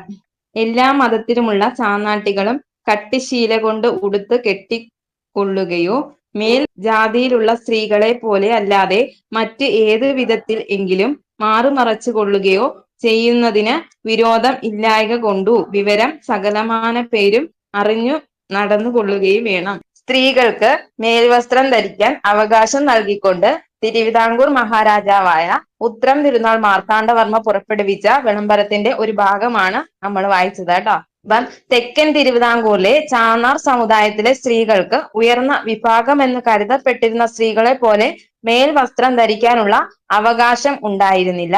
ക്രിസ്ത്യൻ മിഷണറിമാരുടെ പിന്തുണയോടെ പൊതുസ്ഥലങ്ങളിൽ മേൽമുണ്ട് ധരിച്ച് പ്രത്യക്ഷപ്പെട്ട ചാന്നാർ സ്ത്രീകളെ ഉയർന്ന വിഭാഗമെന്ന് കരുതപ്പെട്ടിരുന്നവർ ആക്രമിക്കുകയും അവരുടെ മേൽമുണ്ട് വലിച്ചു കീറുകയും ചെയ്തു. തുടർന്ന് തെക്കൻ തിരുവിതാംകൂറില് പലയിടങ്ങളിലും കലാപം പൊട്ടിപ്പുറപ്പെട്ടു. 1859 ജൂലൈ 26 ചാന്നാർ സ്ത്രീകൾക്ക് മാറുമറയ്ക്കുന്നതിനുള്ള നിയന്ത്രണങ്ങൾ ഒഴിവാക്കിക്കൊണ്ട് തിരുവിതാംകൂർ മഹാരാജാവ് കൽപ്പന പുറപ്പെടുവിച്ചു. അയിത്ത ജാതിക്കാർക്ക് ഇതിനപ്പുറം പ്രവേശിക്കാൻ പാടില്ല. വൈക്കം ക്ഷേത്രത്തിന് 100 മീറ്റർ അകലെ സ്ഥാപിച്ച ഒരു ബോർഡിലാണ് ഇങ്ങനെ എഴുതിയിരിക്കുന്നത്: ദേശീയ പ്രസ്ഥാനം ശക്തമാകുന്ന വേളയിൽ സഞ്ചാര സ്വാതന്ത്ര്യത്തിന് വേണ്ടി കേരളത്തിൽ നടന്ന പ്രധാന സമരമാണ് വൈക്കം സത്യാഗ്രഹം. എന്താണ്? ദേശീയ പ്രസ്ഥാനം ശക്തമാകുന്ന വേളയിൽ സഞ്ചാര സ്വാതന്ത്ര്യത്തിന് വേണ്ടി കേരളത്തിൽ നടന്ന പ്രധാന സമരമാണ് വൈക്കം സത്യാഗ്രഹം. സഞ്ചാര സ്വാതന്ത്ര്യത്തിന് വേണ്ടി കേരളത്തിൽ നടന്ന പ്രധാന സമരം ചോദിച്ചാൽ വൈക്കം സത്യാഗ്രഹമാണ്. വൈക്കം ക്ഷേത്രത്തിന് ചുറ്റുമുള്ള റോഡിലൂടെ താഴ്ന്നതെന്ന് ഗണിക്കപ്പെട്ടിരുന്ന ജനവിഭാഗങ്ങളെ സഞ്ചരിക്കാൻ അനുവദിച്ചിരുന്നില്ല. ഈ വിവേചനത്തിനെതിരെ 1924 മാർച്ച് 30 സത്യാഗ്രഹം ആരംഭിച്ചു. അപ്പൊ വൈക്കം സത്യാഗ്രഹം 1924 മാർച്ച് 30. ഇനി T K Madhavan, K Kelappan, KP Kesavamenon തുടങ്ങിയവരാണ് ഈ സത്യാഗ്രഹം നയിച്ചത്. അപ്പൊ ആരൊക്കെയാണ്? TK മാധവൻ, കേളപ്പൻ, KP കേശവമേനോൻ തുടങ്ങിയവരാണ് ഈ സത്യാഗ്രഹം നയിച്ചത്. ദേശീയ ശ്രദ്ധ ആകർഷിച്ച വൈക്കം സത്യാഗ്രഹം മഹാത്മാഗാന്ധിയുടെ മധ്യസ്ഥതയിലാണ് അവസാനിപ്പിച്ചത്. അപ്പൊ ദേശീയ ശ്രദ്ധ ആകർഷിച്ച വൈക്കം സത്യാഗ്രഹം മഹാത്മാഗാന്ധിയുടെ മധ്യസ്ഥതയിലാണ് അവസാനിപ്പിച്ചത്. 1925 നവംബർ 23-ന് ക്ഷേത്രത്തിന്റെ 3 വശങ്ങളിൽ കൂടിയുള്ള റോഡുകൾക്ക്, അതായത് കിഴക്കേ നടയിലേക്കുള്ള 2 പാതകൾ ഒഴികെ ഹിന്ദുമതത്തിലെ എല്ലാ വിഭാഗങ്ങൾക്കും തുറന്നു കൊടുക്കപ്പെട്ടു. അപ്പൊ ആരൊക്കെയാണ്? TK മാധവൻ, കേളപ്പൻ, KP കേശവമേനോൻ തുടങ്ങിയവരാണ് വൈക്കം സത്യാഗ്രഹം നയിച്ചത്. ദേശീയ ശ്രദ്ധ ആകർഷിച്ച വൈക്കം സത്യാഗ്രഹം മഹാത്മാഗാന്ധിയുടെ മധ്യസ്ഥതയിൽ അവസാനിപ്പിച്ചു. 1925 നവംബർ 23-ന് ക്ഷേത്രത്തിന്റെ 3 വശങ്ങളിൽ കൂടിയുള്ള റോഡുകൾ ഹിന്ദുമതത്തിലെ എല്ലാ വിഭാഗങ്ങൾക്കും തുറന്നു കൊടുക്കപ്പെട്ടു. ഇനി അടുത്തായിട്ട് നോക്കാൻ പോകുന്നത് സവർണ ജാഥയാണ്. വൈക്കം സത്യാഗ്രഹത്തോടുള്ള ഐക്യദാർഢ്യം പ്രകടിപ്പിക്കുന്നതിന് വേണ്ടി മന്നത്ത് പത്മനാഭന്റെ നേതൃത്വത്തിൽ വൈക്കത്ത് നിന്ന് തിരുവനന്തപുരത്തേക്ക് ജാഥ സംഘടിപ്പിച്ചു. ഇത് സവർണ ജാഥ എന്നറിയപ്പെടുന്നു. അപ്പം വൈക്കം സത്യാഗ്രഹത്തോടുള്ള ഐക്യദാർഢ്യം പ്രകടിപ്പിക്കുന്നതിന് വേണ്ടി മന്നത്ത് പത്മനാഭന്റെ നേതൃത്വത്തിൽ വൈക്കത്ത് നിന്നും തിരുവനന്തപുരത്തേക്കുള്ള ജാഥ അറിയപ്പെടുന്ന പേരാണ് സവർണ ജാഥ. 1924 നവംബർ 1. അടുത്തയായിട്ട് ഗുരുവായൂർ സത്യാഗ്രഹമാണ് കേട്ടോ. ഗുരുവായൂർ സത്യാഗ്രഹം ഹിന്ദു മതത്തിലെ എല്ലാ വിഭാഗം ജനങ്ങൾക്കും ഗുരുവായൂർ ക്ഷേത്രത്തിൽ പ്രവേശനം അനുവദിക്കണമെന്നാവശ്യപ്പെട്ട് നടന്ന പ്രക്ഷോഭമാണ് ഗുരുവായൂർ സത്യാഗ്രഹം. ഹിന്ദു മതത്തിലെ എല്ലാ വിഭാഗം ജനങ്ങൾക്കും ഗുരുവായൂർ ക്ഷേത്രത്തിൽ പ്രവേശനം അനുവദിക്കണമെന്നാവശ്യപ്പെട്ട് നടന്ന പ്രക്ഷോഭമാണ് ഏതാ? ഗുരുവായൂർ സത്യാഗ്രഹം. കേളപ്പൻ, മന്നത്ത് പത്മനാഭൻ എന്നിവരുടെ നേതൃത്വത്തിൽ കമ്മിറ്റി രൂപീകരിച്ചുകൊണ്ട് 1931 നവംബർ 1-ന് സത്യാഗ്രഹം ആരംഭിച്ചു. എന്താണ്? ആരുടെ നേതൃത്വത്തിലാ? കേളപ്പൻ, മന്നത്ത് പത്മനാഭൻ എന്നിവരുടെ നേതൃത്വത്തില് കമ്മിറ്റി രൂപീകരിച്ചുകൊണ്ട് 1931 നവംബർ 1-ന് സത്യാഗ്രഹം ആരംഭിച്ചു. സമരപരിപാടി ശക്തമായപ്പോൾ അധികാരികൾക്ക് 1 മാസത്തോളം ക്ഷേത്രം അടച്ചിടേണ്ടി വന്നു. സമരപരിപാടികൾ ശക്തമായപ്പോൾ അധികാരികൾക്ക് 1 മാസത്തോളം ക്ഷേത്രം അടച്ചിടേണ്ടി വന്നു. സമരത്തിന്റെ വോളണ്ടിയർ ക്യാപ്റ്റൻ ആരാണ്? വൈക്കം സത്യാഗ്രഹത്തിന്റെ വോളണ്ടിയർ ക്യാപ്റ്റൻ അത് AKG ആണ് കേട്ടോ. AKG. അപ്പം സമരത്തിന്റെ വോളണ്ടിയർ ക്യാപ്റ്റനായ AK ഗോപാലനെയും P കൃഷ്ണപിള്ളയെയും സത്യാഗ്രഹത്തെ എതിർത്തവർ ക്രൂരമായി മർദ്ദിച്ചു. കേളപ്പൻ ക്ഷേത്രത്തിനു മുന്നിൽ മരണം വരെ ഉപവാസം തുടങ്ങിയതോടെ അനേകം ആളുകളാണ് ഇതിന് പിന്തുണയുമായി നാനാ ദേശങ്ങളിൽ നിന്ന് എത്തിയത്. ഒടുവിൽ ഗാന്ധിജിയുടെ നിർദ്ദേശപ്രകാരമാണ് ഉപവാസം അവസാനിപ്പിച്ചത്. ക്ഷേത്രപ്രവേശനത്തെ കുറിച്ച് പൊതുജനങ്ങളുടെ അഭിപ്രായം അറിയുവാൻ പൊന്നാനി താലൂക്കിൽ കോൺഗ്രസ് ഒരു ജനഹിത പരിശോധന നടത്തിയപ്പോൾ ഭൂരിപക്ഷം പേരും ഇതിനെ പിന്തുണയ്ക്കുകയാണ് ചെയ്തത്. ഇങ്ങനെ സമസ്ത ഹിന്ദുക്കൾക്കും ക്ഷേത്രപ്രവേശനത്തിന് അനുകൂലമായൊരു അന്തരീക്ഷം സൃഷ്ടിക്കാൻ ഗുരുവായൂർ സത്യാഗ്രഹത്തിന് കഴിഞ്ഞു. അതാണ് ഗുരുവായൂർ സത്യാഗ്രഹം കേട്ടോ. ഇനി അടുത്തായിട്ട് പറയുന്നത് ആധുനിക കാലത്തെ മഹാത്ഭുതം. 1936 നവംബർ 12-ന് തിരുവിതാംകൂർ ഭരണാധികാരിയായിരുന്ന ചിത്തിര തിരുനാൾ ബാലരാമവർമ്മ ക്ഷേത്രപ്രവേശന വിളംബരം പുറപ്പെടുവിച്ചു. ഇതിലൂടെ തിരുവിതാംകൂറിലെ ക്ഷേത്രങ്ങൾ എല്ലാ വിഭാഗം ഹിന്ദുക്കൾക്കും തുറന്നുകൊടുത്തു. അപ്പോഴെന്താണ്? 1936 നവംബർ 12-ന് തിരുവിതാംകൂർ ഭരണാധികാരിയായിരുന്ന ചിത്തിര തിരുനാൾ ബാലരാമവർമ്മ ക്ഷേത്രപ്രവേശന വിളംബരം പുറപ്പെടുവിച്ചു. ഇതിലൂടെ തിരുവിതാംകൂറിലെ ക്ഷേത്രങ്ങൾ എല്ലാ വിഭാഗം ഹിന്ദുക്കൾക്കും തുറന്നുകൊടുത്തു. ഗാന്ധിജി ഈ വിളംബരത്തെ എന്താണ് വിശേഷിപ്പിച്ചത്? ആധുനിക കാലത്തെ മഹാത്ഭുതം എന്നാണ് വിശേഷിപ്പിച്ചത്. ഗാന്ധിജി ഈ വിളംബരത്തെ എന്താണ്? ആധുനിക കാലത്തെ മഹാത്ഭുതം എന്നാണ് വിശേഷിപ്പിച്ചത്.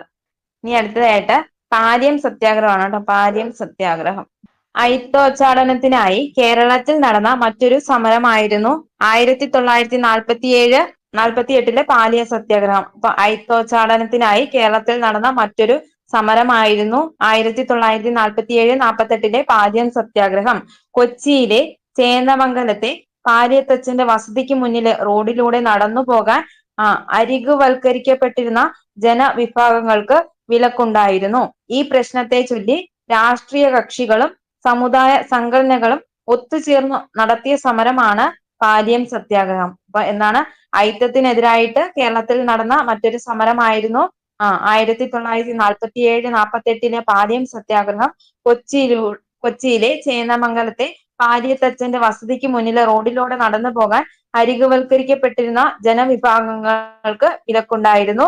ഈ പ്രശ്നത്തെ ചൊല്ലി രാഷ്ട്രീയ കക്ഷികളും സമുദായ സംഘടനകളും ഒത്തുചേർന്ന് നടത്തിയ സമരമാണ് പാലിയം സത്യാഗ്രഹം. സി കേശവൻ ഉൾപ്പെടെയുള്ളവർ നേതൃത്വം നൽകിയ സത്യാഗ്രഹത്തെ നേരിടാൻ സർക്കാർ അറസ്റ്റും മർദ്ദന മുറകളും പ്രയോഗിച്ചു. 1948 കൊച്ചിയിലെ മുഴുവൻ ക്ഷേത്രങ്ങളും ജാതി ഭേദമന്യേ എല്ലാവർക്കുമായി തുറന്നുകൊടുത്തതോടെ പാലിയം റോഡിലൂടെ സഞ്ചരിക്കുന്നതിനുള്ള നിയന്ത്രണം ഇല്ലാതായി. 1948 കൊച്ചിയിലെ മുഴുവൻ ക്ഷേത്രങ്ങളിലും ജാതിഭേദമന്യേ എല്ലാവർക്കുമായി തുറന്നുകൊടുത്തതോടെ പാലിയം റോഡിലൂടെ സഞ്ചരിക്കുന്നതിനുള്ള നിയന്ത്രണം ഇല്ലാതായി.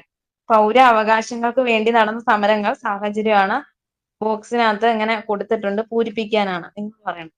മേൽമുണ്ട് സമരം സാഹചര്യം വസ്ത്രധാരണ വിലക്ക്. മേൽമുണ്ട് സമരം ഉണ്ടായ സാഹചര്യം വസ്ത്രധാരണ വിലക്ക്. വൈക്കം സത്യാഗ്രഹം സഞ്ചാര സ്വാതന്ത്ര്യം.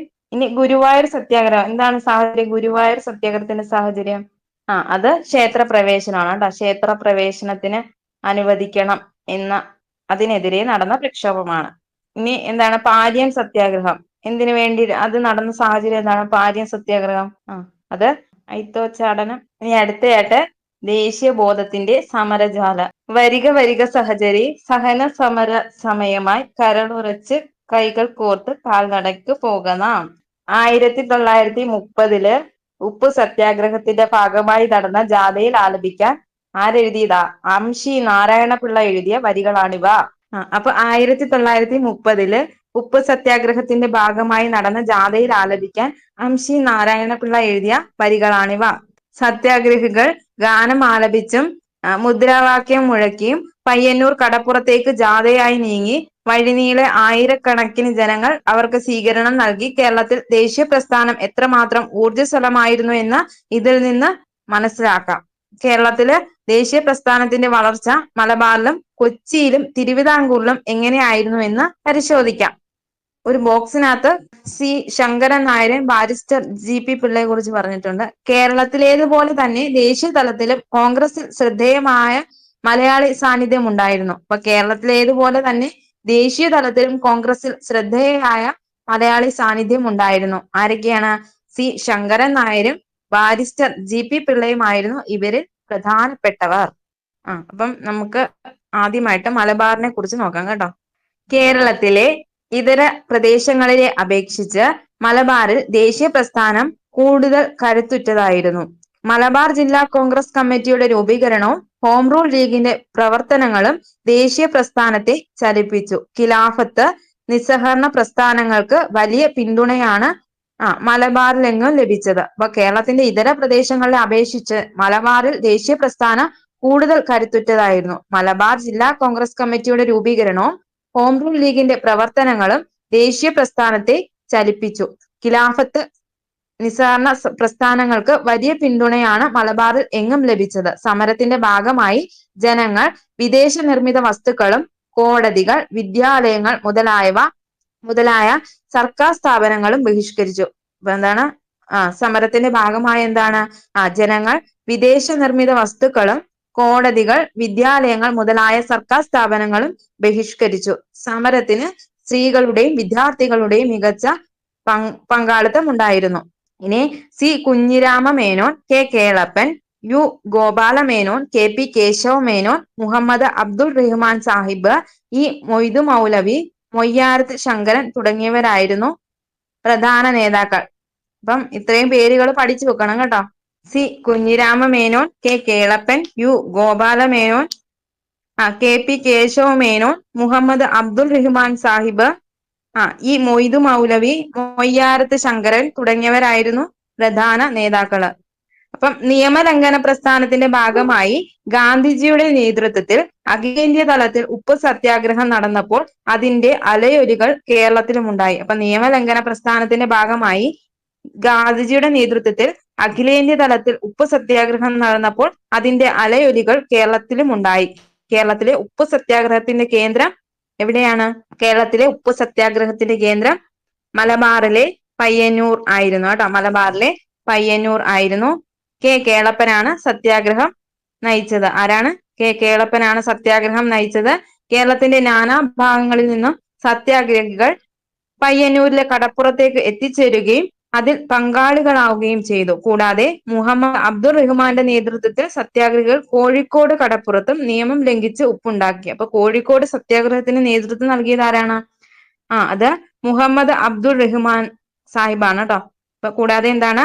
മുഹമ്മദ് അബ്ദുൾ റഹ്മാൻ സാഹിബിന്റെ നേതൃത്വത്തില് സത്യാഗ്രഹികൾ കോഴിക്കോട് കടപ്പുറത്തും നിയമം ലംഘിച്ച് ഉപ്പുണ്ടാക്കി. അവിടെ തടിച്ചുകൂടിയ ജനങ്ങൾക്ക് പോലീസിന്റെ ക്രൂര മർദ്ദനമേൽക്കേണ്ടി വന്നു. വിദേശ വസ്ത്ര ബഹിഷ്കരണവും മദ്യഷാപ്പ് പിക്കറ്റിങ്ങും ഖാദി പ്രചരണവും സമരത്തിന്റെ ഭാഗമായിരുന്നു.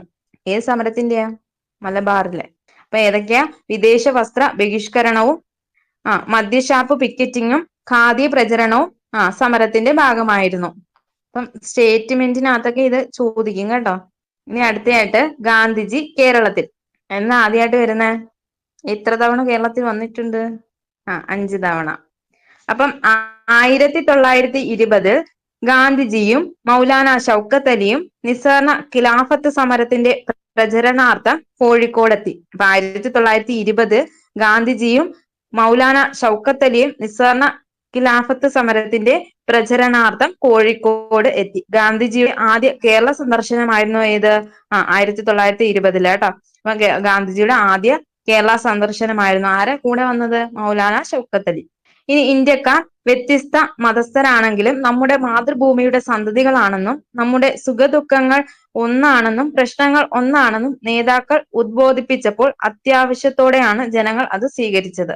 ഇനി അടുത്തയായിട്ട് നോക്കാൻ പോകുന്നത് മലബാർ കലാപമാണ് കേട്ടോ. മലബാർ കലാപം. മലബാറിലെ ബ്രിട്ടീഷ് വിരുദ്ധ ജന്മി വിരുദ്ധ പ്രക്ഷോഭമായിരുന്നു മലബാർ കലാപം. മലബാറിലെ ബ്രിട്ടീഷ് വിരുദ്ധ ജന്മി വിരുദ്ധ പ്രക്ഷോഭമായിരുന്നു മലബാർ കലാപം. നിസ്സഹരണ ഖിലാഫത്ത് സമരത്തോടൊപ്പം നേരത്തെ തന്നെ മലബാറിൽ സജീവമായിരുന്ന കുടിയാൻ പ്രസ്ഥാനവും ചേർന്നപ്പോൾ അത് മലബാർ കലാപമായി പരിണമിച്ചു. 1921 ഏറനാട്, വള്ളുവനാട്, പൊന്നാനി താലൂക്കുകളിലാണ് കലാപം വ്യാപിച്ചത്. അപ്പൊ ഏതൊക്കെയാണ്? 1921 ഏറനാട്, വള്ളുവനാട്, പൊന്നാനി താലൂക്കുകളിലാണ് കലാപം വ്യാപിച്ചത്. ജന്മിമാരും ഗവൺമെന്റ് ഉദ്യോഗസ്ഥരും കലാപത്തിലേർപ്പെട്ട കർഷകരുൾപ്പെടെ നിരവധി പേർക്ക് ജീവഹാനി സംഭവിച്ചു. മലബാർ സ്പെഷ്യൽ പോലീസിനെയും പട്ടാളത്തെയും ഉപയോഗിച്ച് ബ്രിട്ടീഷ് ഗവൺമെന്റ് കലാപം അടിച്ചമർത്തി. അങ്ങനെ എന്താണ്? ജന്മിമാരും ഗവൺമെന്റ് ഉദ്യോഗസ്ഥരും കലാപത്തിൽ ഏർപ്പെട്ട കർഷകരും ഉൾപ്പെടെ നിരവധി പേർക്ക് ജീവഹാനി സംഭവിച്ചു. പിന്നെന്താണ്? മലബാർ സ്പെഷ്യൽ പോലീസിനെയും പട്ടാളത്തെയും ഉപയോഗിച്ച് ബ്രിട്ടീഷ് ഗവൺമെന്റ് കലാപം അടിച്ചമർത്തി. മലബാർ കലാപത്തിന് നേതൃത്വം നൽകിയവരിൽ പ്രമുഖരായിരുന്നു അലി മുസലിയാർ, വാര്യംകുന്നത്ത് കുഞ്ഞഹമ്മദ് ഹാജി, MP നാരായണ മേനോൻ. ആരൊക്കെയാണ് മലബാർ കലാപത്തിന് നേതൃത്വം നൽകിയവർ? ആരൊക്കെയാണ്? അത് അലി മുസ്ലിയാർ, വാര്യംകുന്നത്ത് കുഞ്ഞഹമ്മദ് ഹാജി, ആലി മുസ്ലിയാര്, വാര്യംകുന്നത്ത് കുഞ്ഞഹമ്മദ് ഹാജി, MP നാരായണ മേനോൻ. ഇനി അടുത്തതായിട്ട് പറയുന്നത് വാഗൺ കൂട്ടക്കൊലയാണ് കേട്ടോ. വാഗൺ കൂട്ടക്കൊല മലബാർ കലാപകാലത്തുണ്ടായ ദാരുണ സംഭവമാണിത്. മലബാർ കലാപകാലത്തുണ്ടായ ദാരുണ സംഭവമാണിത്. ബ്രിട്ടീഷ് പോലീസ് ഓഫീസർ ഹിച്ച്കോക്കിന്റെ മേൽനോട്ടത്തിൽ 100ഓളം തടവുകാരെ തിരൂരിൽ നിന്ന് മലബാറിന് പുറത്തുള്ള ജയിലുകളിലേക്ക് കൊണ്ടുപോകാൻ കാറ്റും വെളിച്ചവും കടക്കാത്ത ചരക്ക് തീവണ്ടിയിൽ കയറ്റി. യാത്രാമധ്യേ ശ്വസിക്കാൻ വായുവോ കുടിക്കാൻ ഒരിറ്റ് വെള്ളമോ കിട്ടാതെ ബോഗിയിൽ വെച്ച് പകുതിയിലധികം പേരും മരണപ്പെട്ടു. അപ്പൊ എന്താണ്? മലബാർ കലാപകാലത്തുണ്ടായ ദാരുണ സംഭവമാണ് ഏത്? വാഗൺ കൂട്ടക്കൊല. ആരുടെ നേതൃത്വത്തിലാണ്? ബ്രിട്ടീഷ് ഓഫീസർ, പോലീസ് ഓഫീസർ ആയിട്ടുള്ള ഹിച്ച്കോക്കിന്റെ മേൽനോട്ടത്തിൽ 100ഓളം തടവുകാരെ തിരൂരിൽ നിന്ന് മലബാറിന് പുറത്തുള്ള ജയിലുകളിലേക്ക് കൊണ്ടുപോകാൻ കാറ്റും വെളിച്ചവും കടക്കാത്ത ചരക്കു തീവണ്ടിയിൽ കയറ്റി.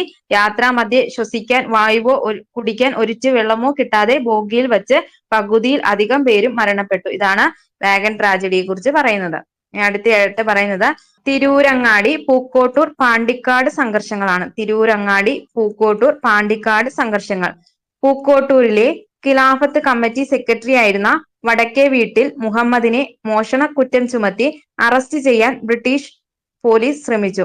ഇതിനെ തുടർന്ന് ആദ്യം തിരൂരങ്ങാടിയിലും പിന്നീട് പൂക്കോട്ടൂരിലും പാണ്ടിക്കാടിലും ബ്രിട്ടീഷ് പോലീസും ജനങ്ങളും തമ്മിൽ ഏറ്റുമുട്ടൽ ഉണ്ടായി. മലബാർ കലാപകാലത്ത് നടന്ന പ്രധാന സംഭവങ്ങളായിരുന്നു ഇവ. അപ്പം എന്താണ്, പൂക്കോട്ടൂരിലെ ഖിലാഫത്ത് കമ്മിറ്റി സെക്രട്ടറി ആയിരുന്ന വടക്കേ വീട്ടിൽ മുഹമ്മദിനെ മോഷണക്കുറ്റം ചുമത്തി അറസ്റ്റ് ചെയ്യാൻ ബ്രിട്ടീഷ് പോലീസ് ശ്രമിച്ചു. ഇതേ തുടർന്ന് എന്താണ്, ആദ്യം തിരൂരങ്ങാടിയിലും പിന്നീട് പൂക്കോട്ടൂരിലും പാണ്ടിക്കാടിലും ബ്രിട്ടീഷ് പോലീസും ജനങ്ങളും തമ്മിൽ ഏറ്റുമുട്ടലുണ്ടായി. മലബാർ കലാപകാലത്തെ പ്രധാന സംഭവങ്ങളായിരുന്നു ഏത്? തിരൂരങ്ങാടി, പൂക്കോട്ടൂർ, പാണ്ടിക്കാട് സംഘർഷങ്ങൾ. ഇനി അടുത്തയായിട്ട് പറയുന്നത് ക്വിറ്റ് ഇന്ത്യ സമരമാണ്. ക്വിറ്റ് ഇന്ത്യ സമരം 1942 ഓഗസ്റ്റ് 9 അഖിലേന്ത്യ വ്യാപകമായി ആരംഭിച്ച ക്വിറ്റ് ഇന്ത്യ സമരത്തെ തുടർന്ന് ഗാന്ധിജി അടക്കമുള്ള പ്രമുഖ നേതാക്കൾ അറസ്റ്റ് ചെയ്യപ്പെട്ടു. 1942 ഓഗസ്റ്റ് 9 അഖിലേന്ത്യ വ്യാപകമായി ആരംഭിച്ച ക്വിറ്റ് ഇന്ത്യ സമരത്തെ തുടർന്ന് ഗാന്ധിജി അടക്കമുള്ള പ്രമുഖ നേതാക്കൾ അറസ്റ്റ് ചെയ്യപ്പെട്ടു. അതുകൊണ്ട് തന്നെ മറ്റ് ഗാന്ധിയൻ സമരങ്ങളിൽ നിന്ന് വിഭിന്നമായി അക്രമ സ്വഭാവത്തോടെയുള്ള സമരമായി ഇത് മാറി. കേരളത്തിൽ മലബാർ, കൊച്ചി, തിരുവിതാംകൂർ മേഖലകളില് സ്ത്രീകളും വിദ്യാർത്ഥികളും അടക്കമുള്ള ജനവിഭാഗങ്ങൾ സമരത്തിൽ സജീവമായി പങ്കെടുത്തു. ഇപ്പൊ എന്താണ്, കേരളത്തില് മലബാർ, കൊച്ചി, തിരുവിതാംകൂർ മേഖലകളില് സ്ത്രീകളും വിദ്യാർത്ഥികളും അടക്കമുള്ള ജനവിഭാഗങ്ങള് ക്വിറ്റ് ഇന്ത്യ സമരത്തിൽ സജീവമായി പങ്കെടുത്തു. ഇതിന്റെ ഭാഗമായി നടന്ന പ്രധാന സംഭവമാണ് കീഴരിയൂർ ബോംബ് കേസ്. ഇപ്പൊ കീഴരിയൂർ ബോംബ് കേസ് ഏത് സമരവുമായി ബന്ധപ്പെട്ടിരിക്കുന്നു? അത് ക്വിറ്റ് ഇന്ത്യ സമരമാണ് കേട്ടോ. Keezhariyur bomb case quit India സമരകാലത്ത് കോഴിക്കോട് ജില്ലയിലെ കൊയിലാണ്ടിക്കടുത്തുള്ള കീഴരിയൂരിൽ വെച്ച് ഒരു വിഭാഗം സമരക്കാർ ബോംബ് നിർമ്മിച്ചു. വിവിധയിടങ്ങളിൽ ആളപായമില്ലാതെ ബോംബ് പൊട്ടിച്ച് ബ്രിട്ടീഷുകാരെ ഭയപ്പെടുത്തുകയായിരുന്നു ലക്ഷ്യം. 1942 നവംബർ 17 ബ്രിട്ടീഷുകാരെ വിറപ്പിച്ച സ്ഫോടനങ്ങൾ നടന്നത്. അപ്പൊ 1942 നവംബർ 17 ബ്രിട്ടീഷുകാരെ വിറപ്പിച്ച സ്ഫോടനങ്ങൾ നടന്നത്. ഇതിന് പിന്നിൽ പ്രവർത്തിച്ച doctor KB. Menon ഉൾപ്പെടെയുള്ളവരെ British police പിടികൂടുകയും കഠിന തടവിന് ശിക്ഷിക്കുകയും ചെയ്തു. കീഴരിയൂർ ബോംബ് കേസ് നടന്ന ജില്ല വെച്ചാൽ അത് കോഴിക്കോട് ജില്ലയാണ് കേട്ടോ. കോഴിക്കോട് ജില്ലയിലെ കൊയിലാണ്ടി. 1942 നവംബർ 17 ഇതിന് പിന്നിൽ പ്രവർത്തിച്ച വ്യക്തിയാണ് ഡോക്ടർ കെ.ബി. മേനോൻ. അടുത്തയായിട്ട് നമ്മൾ നോക്കാൻ പോകുന്നത് കൊച്ചിയിലെ സമരത്തെ കുറിച്ചാണ് കേട്ടോ. കൊച്ചിയില് രാജവാഴ്ച നിലനിന്നിരുന്ന കൊച്ചിയിൽ ബ്രിട്ടീഷ് പരമാധികാരം സ്ഥാപിക്കപ്പെട്ടതു മുതൽ അതിനെതിരെ ജനകീയ പ്രക്ഷോഭങ്ങൾ ഉണ്ടായിട്ടുണ്ട്. സദ്ഭരണം സ്ഥാപിക്കുക എന്നതായിരുന്നു ആദ്യകാല പ്രക്ഷോഭങ്ങളുടെ ലക്ഷ്യം. രാജവാഴ്ച നിലനിന്നിരുന്ന കൊച്ചിയില് ബ്രിട്ടീഷ് പരമാധികാരം സ്ഥാപിക്കപ്പെട്ടതു മുതൽ അതിനെതിരെ ജനകീയ പ്രക്ഷോഭങ്ങൾ ഉണ്ടായിട്ടുണ്ട്. സദ്ഭരണം സ്ഥാപിക്കുക എന്നതായിരുന്നു ആദ്യകാല പ്രക്ഷോഭങ്ങളുടെ ലക്ഷ്യം. പിന്നീട് രാഷ്ട്രീയ അവകാശങ്ങൾ നേടിയെടുക്കാൻ വേണ്ടിയുള്ള സമരങ്ങൾ ആരംഭിച്ചു. അതാണ് കൊച്ചിയെ കുറിച്ച് പറയുന്നത്. ഇനി അടുത്തായിട്ട് നോക്കാൻ പോകുന്നത് ഇലക്ട്രിസിറ്റി സമരമാണ് കേട്ടോ. ഇലക്ട്രിസിറ്റി സമരം ഏത് ജില്ലയിലാ? തൃശൂരിലെ വൈദ്യുതി വിതരണ ചുമതല ഒരു സ്വകാര്യ കമ്പനിയെ ഏൽപ്പിക്കാൻ കൊച്ചിയിലെ ദിവാനായ R.K. ഷൺമുഖം ചെട്ടി തീരുമാനിച്ചു. ഇതിനെതിരെ 1936 ജനകീയ പ്രക്ഷോഭമുണ്ടായി. സമരത്തെ ഗവൺമെന്റ് അടിച്ചമർത്തിയെങ്കിലും ജനങ്ങളെ പ്രക്ഷോഭ രംഗത്തിറക്കാൻ ഈ സമരം സഹായകമായി. ഇനി അടുത്തയാണ് കൊച്ചി രാജ്യ പ്രജാമണ്ഡലം. കൊച്ചി രാജ്യ പ്രജാമണ്ഡലം ഉത്തരവാദ ഭരണം നേടുക എന്ന ലക്ഷ്യത്തോടെ 1941 കൊച്ചി രാജ്യ പ്രജാമണ്ഡലം എന്ന പേരിൽ ഒരു സംഘടന രൂപീകൃതമായി. ഇപ്പൊ എന്താണ്? ഉത്തരവാദ ഭരണം നേടുക എന്ന ലക്ഷ്യത്തോടെ 1941 കൊച്ചി രാജ്യ പ്രജാമണ്ഡലം എന്ന പേരിൽ ഒരു സംഘടന രൂപീകൃതമായി. ഇക്കണ്ട വാര്യർ, പനമ്പള്ളി ഗോവിന്ദമേനോൻ, PR കൃഷ്ണൻ എഴുത്തച്ഛൻ എന്നിവർ പ്രജാമണ്ഡലത്തിന്റെ പ്രവർത്തനങ്ങൾക്ക് നേതൃത്വം നൽകി. ആരൊക്കെയാണ്? ഇക്കണ്ട വാര്യർ, പനമ്പള്ളി ഗോവിന്ദമേനോൻ, VR കൃഷ്ണൻ എഴുത്തച്ഛൻ എന്നിവര് പ്രജാമണ്ഡലത്തിന്റെ പ്രവർത്തനങ്ങൾക്ക് നേതൃത്വം നൽകി. ഉത്തരവാദ ഭരണം ലഭിക്കുന്നതിന് വേണ്ടി ദേശവ്യാപകമായി സമരം നടത്താൻ തീരുമാനിക്കുകയും 1946 ജൂലൈ 29 ഉത്തരവാദ ഭരണ ദിനമായി ആചരിക്കുകയുമുണ്ടായി. അപ്പോഴ് 1946 ജൂലൈ 29 എന്താണ്? ഉത്തരവാദ ഭരണ ദിനമായി ആചരിക്കുകയും ചെയ്തു. പിൽക്കാലത്ത് പ്രജാമണ്ഡലം ഇന്ത്യൻ നാഷണൽ കോൺഗ്രസിൽ ലയിച്ചു. ഇക്കണ്ട വാര്യർ പ്രധാനമന്ത്രിയായി. കൊച്ചിയിൽ ആദ്യത്തെ കോൺഗ്രസ് മന്ത്രിസഭ അധികാരമേറ്റു. ഇക്കണ്ട വാര്യര് പ്രധാനമന്ത്രിയായിട്ട് കൊച്ചിയില് ആദ്യത്തെ കോൺഗ്രസ് മന്ത്രിസഭ അധികാരമേറ്റു. അപ്പൊ എത്രയാണ്? കൊച്ചി രാജ്യ പ്രജാമണ്ഡലം. അപ്പൊ ഉത്തരവാദിത്ത ഭരണം നേടുക എന്ന ലക്ഷ്യത്തോടെ 1941 കൊച്ചി രാജ്യ പ്രജാമണ്ഡലം എന്ന പേരിൽ ഒരു സംഘടന രൂപീകൃതമാകുന്നു കേട്ടോ. അപ്പൊ ആരൊക്കെയാണ് നേതൃത്വം നൽകിയത്? ഇക്കണ്ട വാര്യർ, പനമ്പള്ളി ഗോവിന്ദമേനോൻ, വി.ആർ. കൃഷ്ണൻ എഴുത്തച്ഛൻ എന്നിവരായിരുന്നു പ്രജാമണ്ഡലത്തിന്റെ പ്രവർത്തനങ്ങൾക്ക് നേതൃത്വം നൽകിയത്. അങ്ങനെ 1946 എന്താണ് ജൂലൈ 1946 ജൂലൈ 29 ഉത്തരവാദ ഭരണ ദിനമായി ആചരിക്കുകയുണ്ടായി. ഇനി അടുത്തതായിട്ട് പറയുന്നത് തിരുവിതാംകൂറിൽ ജനങ്ങളുടെ രാഷ്ട്രീയ ബോധത്തെ തട്ടിയുണർത്തിയ ആദ്യകാല പ്രക്ഷോഭങ്ങളായിരുന്നു മലയാളി മെമ്മോറിയലും ഈഴവ മെമ്മോറിയലും. തിരുവിതാംകൂറിൽ ജനങ്ങളുടെ രാഷ്ട്രീയ ബോധത്തെ തട്ടിയുണർത്തിയ ആദ്യകാല പ്രക്ഷോഭങ്ങളായിരുന്നു മലയാളി മെമ്മോറിയൽ, ഈഴവ മെമ്മോറിയൽ. അടുത്തതായിട്ട് മലയാളി മെമ്മോറിയലും ഈഴവ മെമ്മോറിയലും അതിനെ കുറിച്ചാണ് പറയാൻ പോകുന്നത്. മലയാളി മെമ്മോറിയല്. തിരുവിതാംകൂറിലെ സർക്കാർ ജോലികളിൽ തിരുവിതാംകൂറുകാർക്ക് മതിയായ പ്രാതിനിധ്യം വേണമെന്ന ആവശ്യം 1891 ജനുവരി 1 ഈ ആവശ്യം ഉന്നയിച്ച് ജനങ്ങൾ ഒപ്പിട്ട നിവേദനം മഹാരാജാവിന് സമർപ്പിച്ചു. നേതൃത്വം നൽകിയത് G.P. പിള്ളയാണ്. ഏത് മഹാരാജാവിനെ കൊടുത്തേ?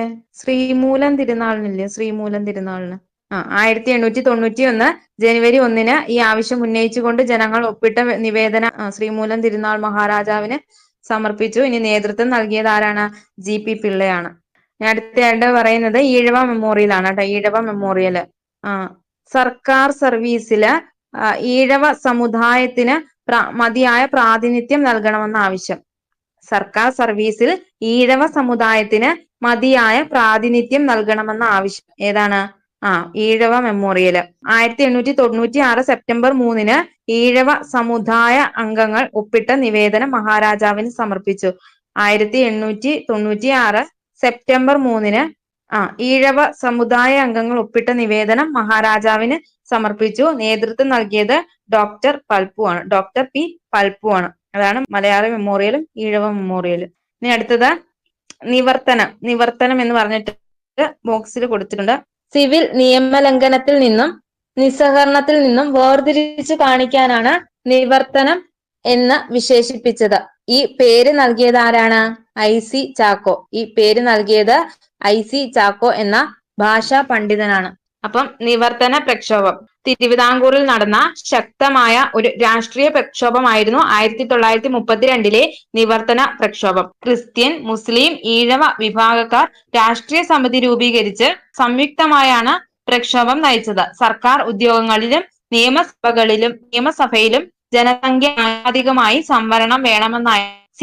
കേശവൻ, N.V. Joseph, P.K. കുഞ്ഞ് എന്നിവർ പ്രക്ഷോഭത്തിന് നേതൃത്വം നൽകി. ഇനി അടുത്ത പറയുന്നത് തിരുവിതാംകൂറിൽ ഉത്തരവാദ ഭരണത്തിന് വേണ്ടിയുള്ള പ്രവർത്തനങ്ങൾ നടന്നത്. തിരുവിതാംകൂറിൽ ഉത്തരവാദ ഭരണത്തിന് വേണ്ടിയുള്ള പ്രവർത്തനങ്ങൾ നടന്നത് തിരുവിതാംകൂർ സ്റ്റേറ്റ് കോൺഗ്രസിന്റെ ആഭിമുഖ്യത്തിൽ ആയിരുന്നു.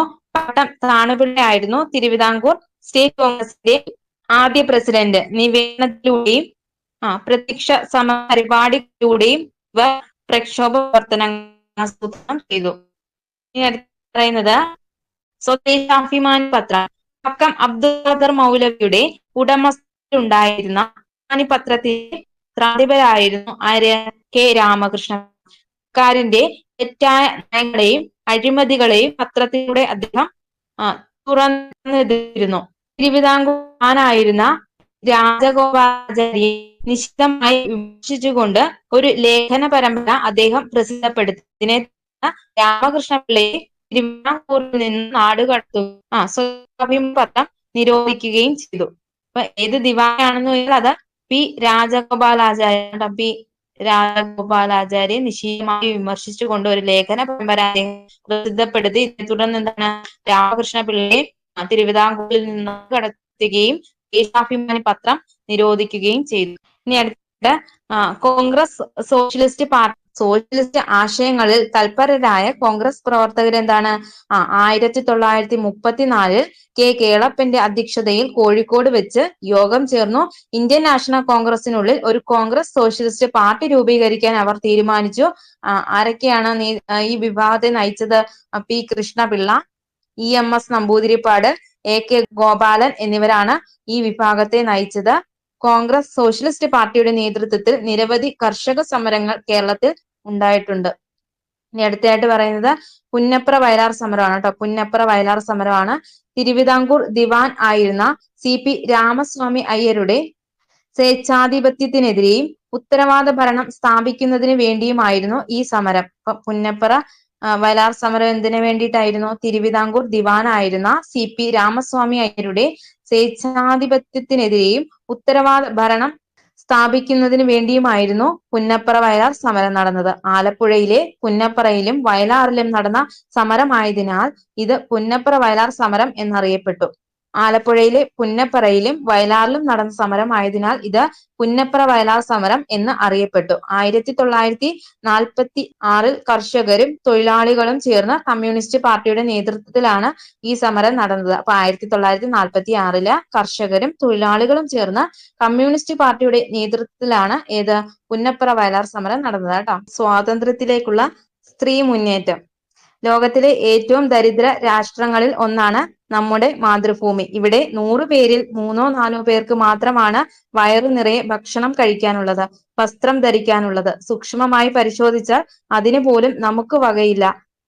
ഇത് മനസ്സിലാക്കുന്നവരാണ് നിങ്ങളെങ്കിൽ പട്ടിണിക്കാരെയും മുഴുപട്ടിണിക്കാരെയും സഹായിക്കാൻ അധികമെന്ന് തോന്നുന്നതിൽ ഒരു പങ്ക് എന്നെ ഏൽപ്പിക്കുക. അത് ഞാൻ വസ്ത്രമായും ഭക്ഷണമായും മാറ്റി എത്തേണ്ട കൈകളിലേക്ക് വായിലേക്കും എത്തിക്കും. നിങ്ങളുടെ കാരുണ്യം കൊണ്ട് ഒരു വയറെങ്കിലും നിറയുമെങ്കിൽ, ഒരു മേനിയെങ്കിലും നഗ്നത മറയ്ക്കുമെങ്കിൽ ഈ സന്ദർഭത്തിൽ ചെയ്യാനാവുന്നതിൽ മറ്റൊരു സത്കർമ്മമില്ല.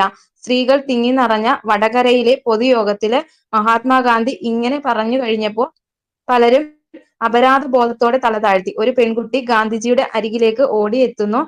സ്വർണ്ണവളകളും കമ്മലും ഊരി നീട്ടിപ്പിടിച്ചു. പെട്ടെന്ന് സ്തബ്ധനായി പോയ ഗാന്ധിജി ചോദിച്ചു, സ്വമനസാലെയാണോ ഈ തീരുമാനം? അതെ. അവൾ തലയാട്ടി. നിന്റെ പേരെന്താ കുട്ടി?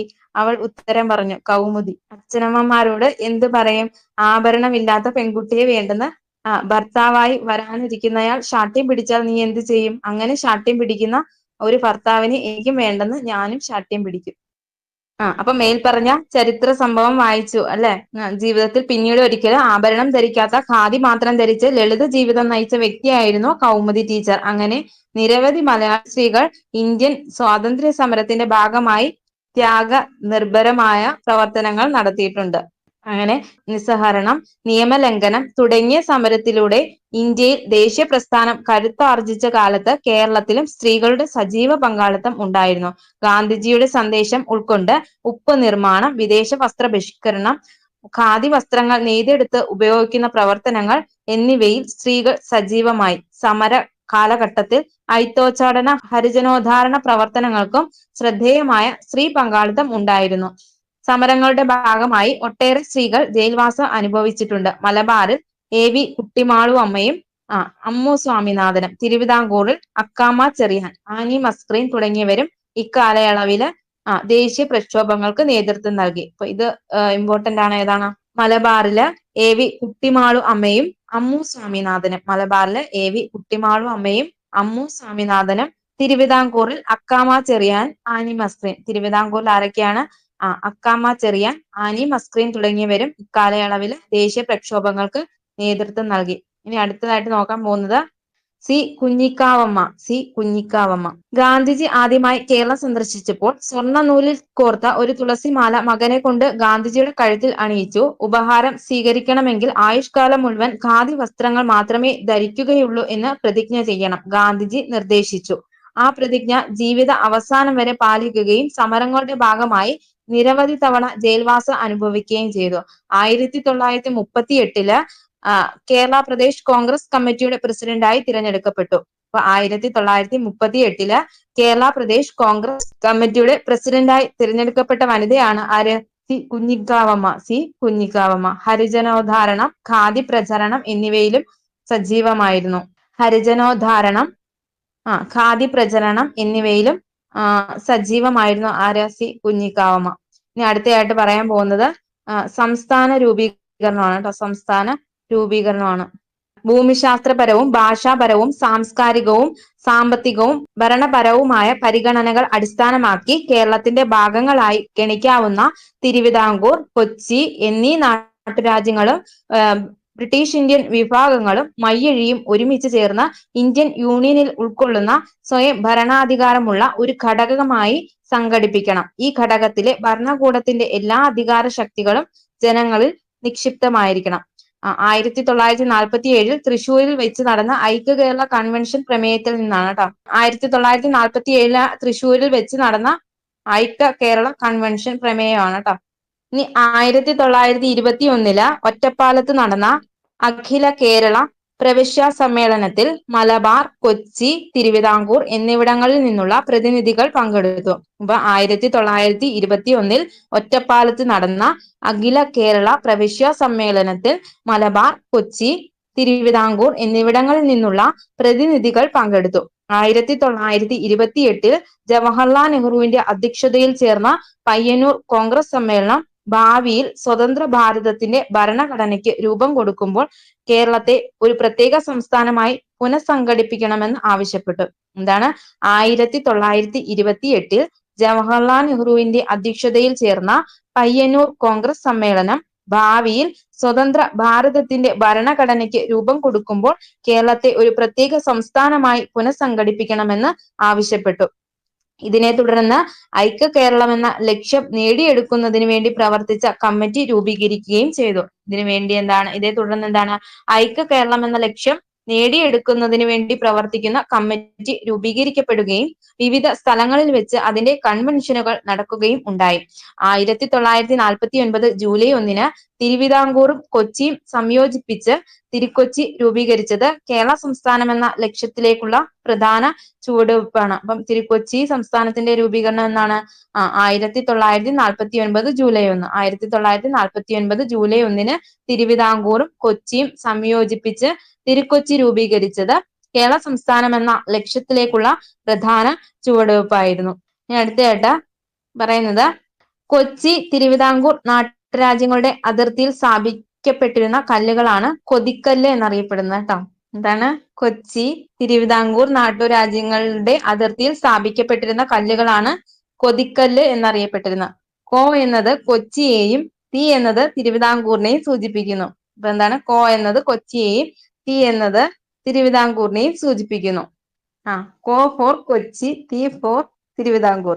സ്വാതന്ത്ര്യാനന്തരം ഇന്ത്യയിൽ ഭാഷാ അടിസ്ഥാനത്തിൽ സംസ്ഥാനങ്ങൾ പുനഃസംഘടിപ്പിക്കുന്നതിനായുള്ള ഫസൽ അലി കമ്മീഷൻ രൂപീകൃതമായി. അപ്പോൾ സ്വാതന്ത്ര്യാനന്തരം ഇന്ത്യയിൽ ഭാഷാ അടിസ്ഥാനത്തിൽ സംസ്ഥാനങ്ങൾ പുനഃസംഘടിപ്പിക്കുന്നതിനായുള്ള ഫസൽ അലി കമ്മീഷൻ രൂപീകൃതമായി.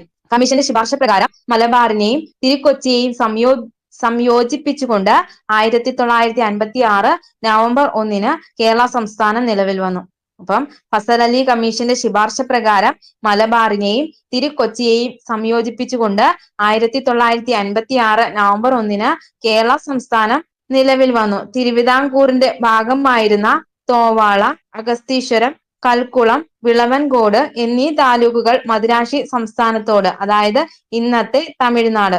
ഇപ്പൊ എന്താണ്? തിരുവിതാംകൂറിന്റെ ഭാഗമായിരുന്ന തോവാള, അഗസ്തീശ്വരം, കൽക്കുളം, വിളവൻകോട് എന്നീ താലൂക്കുകൾ മദിരാശി സംസ്ഥാനത്തോട്, അതായത് ഇന്നത്തെ തമിഴ്നാട് മദിരാശി സംസ്ഥാനത്തോടെ കൂട്ടിച്ചേർത്തു.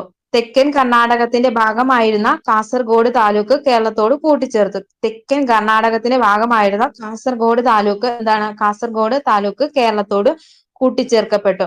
1957 ഫെബ്രുവരി, മാർച്ച് മാസങ്ങളിൽ പൊതു തിരഞ്ഞെടുപ്പ് നടക്കുകയും ഏപ്രിൽ 5 EMS നമ്പൂതിരിപ്പാടിന്റെ നേതൃത്വത്തിലുള്ള ആദ്യ മന്ത്രിസഭ കേരളത്തിൽ അധികാരമേൽക്കുകയും ചെയ്തു. 1957 ഫെബ്രുവരി, മാർച്ച് മാസങ്ങളിൽ പൊതു തിരഞ്ഞെടുപ്പ് നടക്കുകയും ഏപ്രിൽ 5 EMS നമ്പൂതിരിപ്പാടിന്റെ നേതൃത്വത്തിലുള്ള ആദ്യ മന്ത്രിസഭ കേരളത്തിൽ അധികാരമേൽക്കുകയും ചെയ്തു. അങ്ങനെ നമ്മൾ ഈ 8ാം ക്ലാസ്സിലെ 8ാമത്തെ ചാപ്റ്റർ കംപ്ലീറ്റ് ആക്കി.